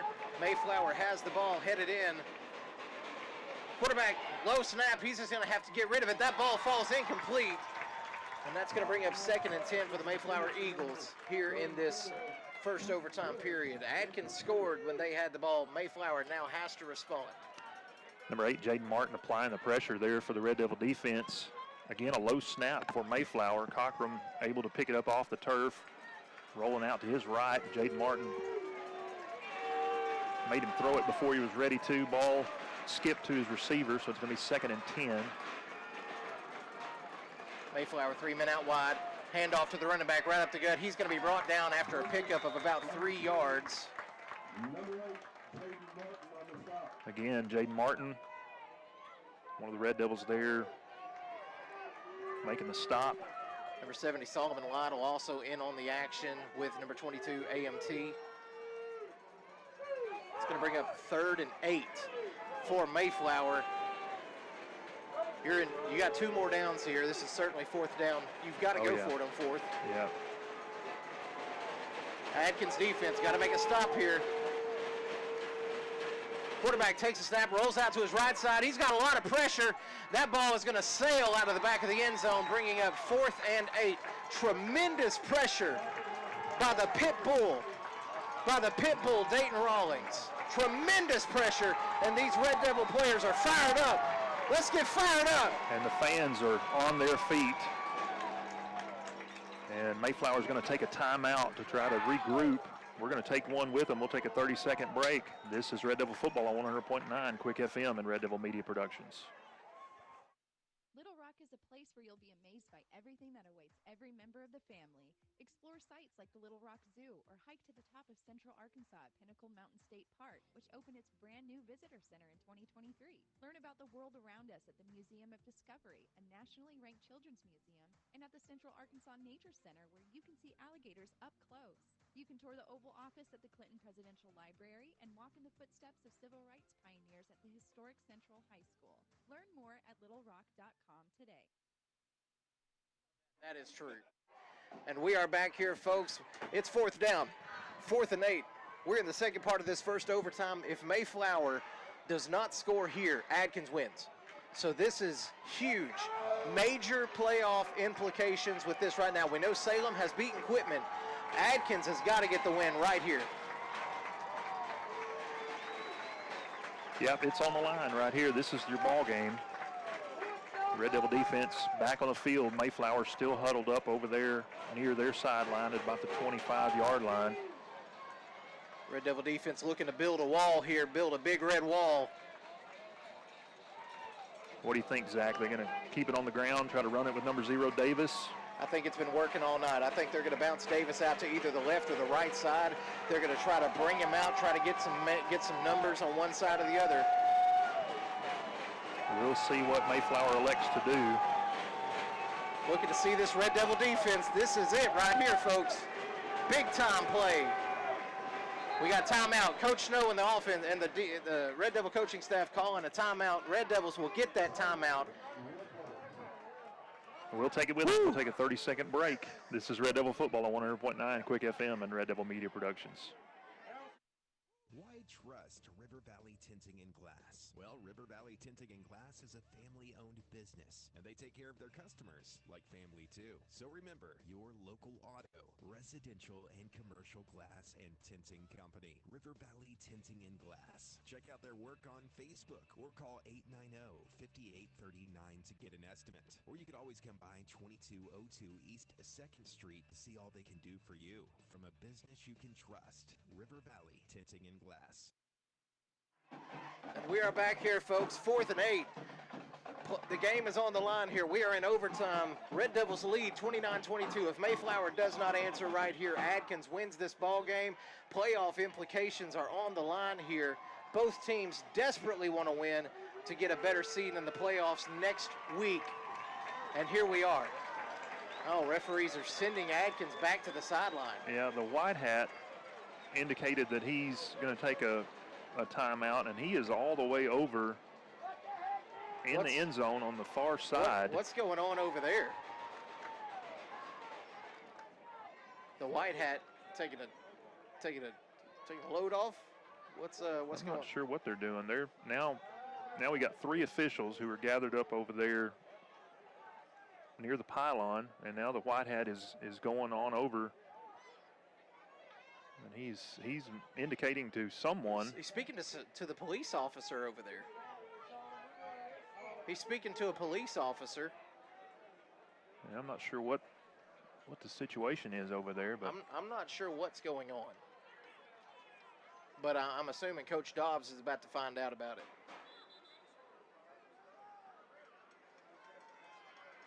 Yep, the white hat was having a conversation with a officer over there. Not sure what it was about, but nonetheless, 4th and 8 right here, folks. Game is on the line. Mayflower, if they don't score, Red Devils win. If they score, we continue. That's about the size of it. That's it. Red Devil defense got to make a stop. Biggest play of the year for the Devils right now. Quarterback takes snap. He's going to roll out to his right side. He's got room to run. He brought down. Game is over. Red Devils win the football game. Red Devils win the football game. And we've got an injured Mayflower Eagle down there. And right away, Solomon Lytle was over there waving for the officials to come and tend to this player. And we got the paramedics out there now. So that kind of takes some of the shine off of this, at least momentarily. Is that their quarterback? I think it is. And I heard someone say it's their quarterback.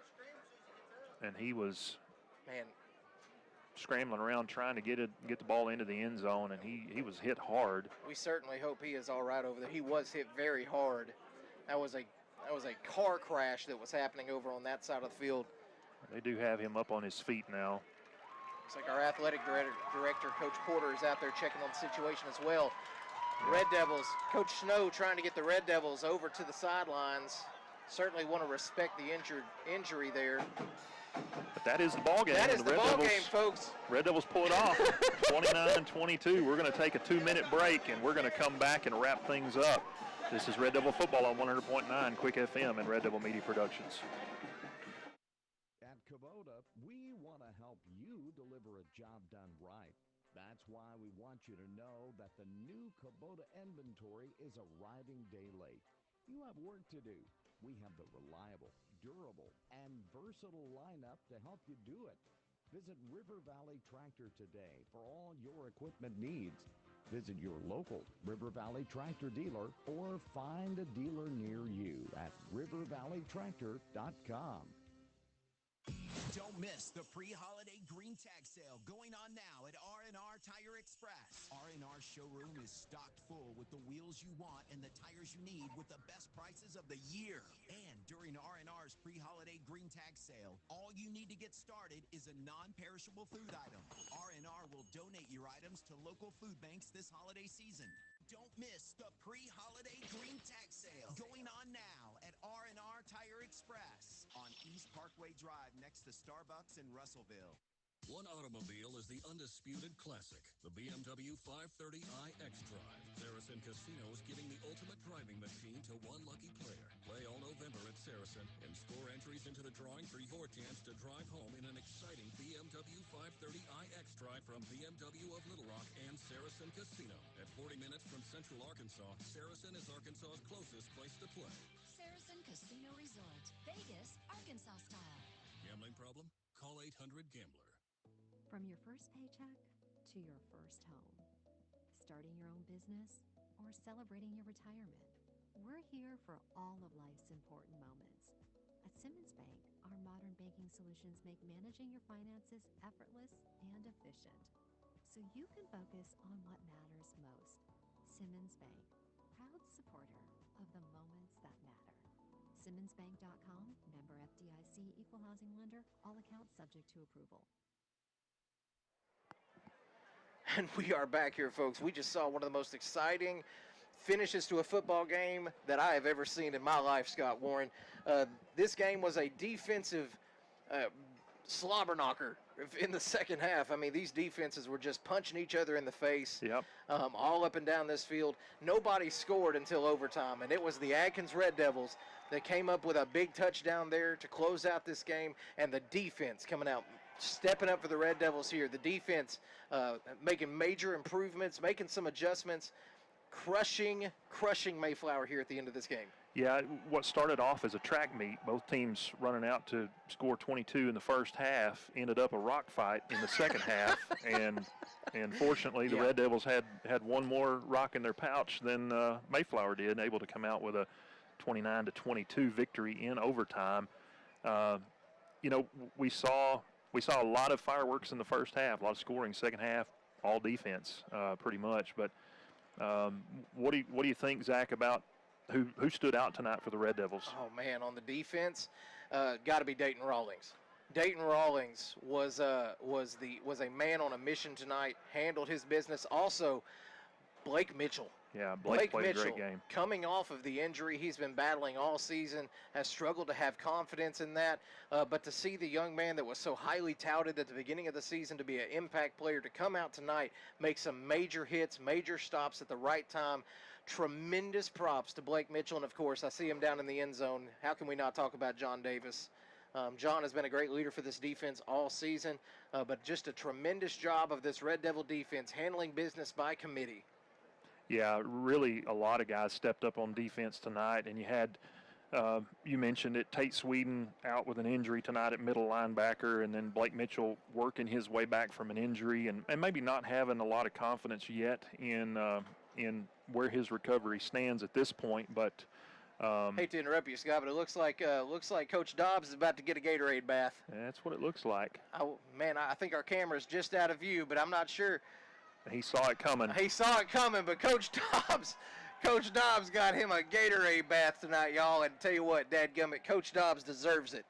Coach Dobbs has done a tremendous job with this football team, going from 0-10 2 years ago, 2-8 last year, 7-3 in his very first year as a head coach. Yeah, and that 7th victory came tonight over the 9th-ranked team in 3A football in Mayflower. They had been flying high, no pun intended. The Eagles came in here flying high. They did suffer a 1-point loss last week to Salem, but Red Devils came in here tonight, took care of business, and really a total team effort on both sides of the football.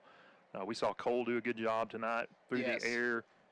Mayflower was really keying on the Red Devil run game and limiting what our running backs were able to do. Jaden had some success. Mason was kind of bottled up for the most part tonight. We're not accustomed to seeing that. No. We see him kind of running at will. He wasn't able to do it tonight, but the other guys did. They stepped up, and just a team effort and a good win for the Red Devils tonight. And it does. We said it throughout the broadcast tonight. Big playoff implications for this game, and we still don't know where we're going to go or if we're going to play at home or what. We definitely put ourselves in a position to have a home game for the first round of the playoffs, but in any case, we bettered ourselves. Absolutely. So when we go on the road, we should have a much more favorable matchup if we have to go on the road for the first round. But this season's not over. We're going to continue to play football next week, and we'll find out as games are played tomorrow night and we get some scores from the games tonight exactly where we're going to go, who we're going to be facing. But I'm looking forward to it. Oh, absolutely, man. Like we mentioned earlier, big playoff implications if our thinking is correct. Salem is going to finish the conference with one loss, that one loss coming to Atkins. Yeah. But they're going to finish number 1 in the conference. Mayflower falls to have their second loss of the season, which is how many losses Atkins also has in the conference. Atkins will have the edge on Mayflower because we have the win. So that theoretically puts Atkins at number 2. Quitman comes in. Quitman has 3 losses on the conference, and Melbourne also comes in with 3 losses. Well, depending on tomorrow, if Melbourne may come in with 3 losses on the conference. If that's the case, Atkins is sitting looking at the 2 seed, 3 seed. We're not exactly sure, but dadgummit, this is some fun football. Yeah, we're gonna keep playing football, and I like the way this team is playing now. I still don't think we've seen them play their best football. No, I don't think so either. A very talented group, and we'll see what the matchup is like for the first round of the playoffs. But we'll bring it to you right here on 100.9 Quick FM, and Red Devil Media Productions will have the live stream, and we hope that if you can't be with us in person next Friday night, that you will join us here on the airwaves. For my broadcast partner, Zach Phillips, I'm Scott Warren, wishing you a good night, a great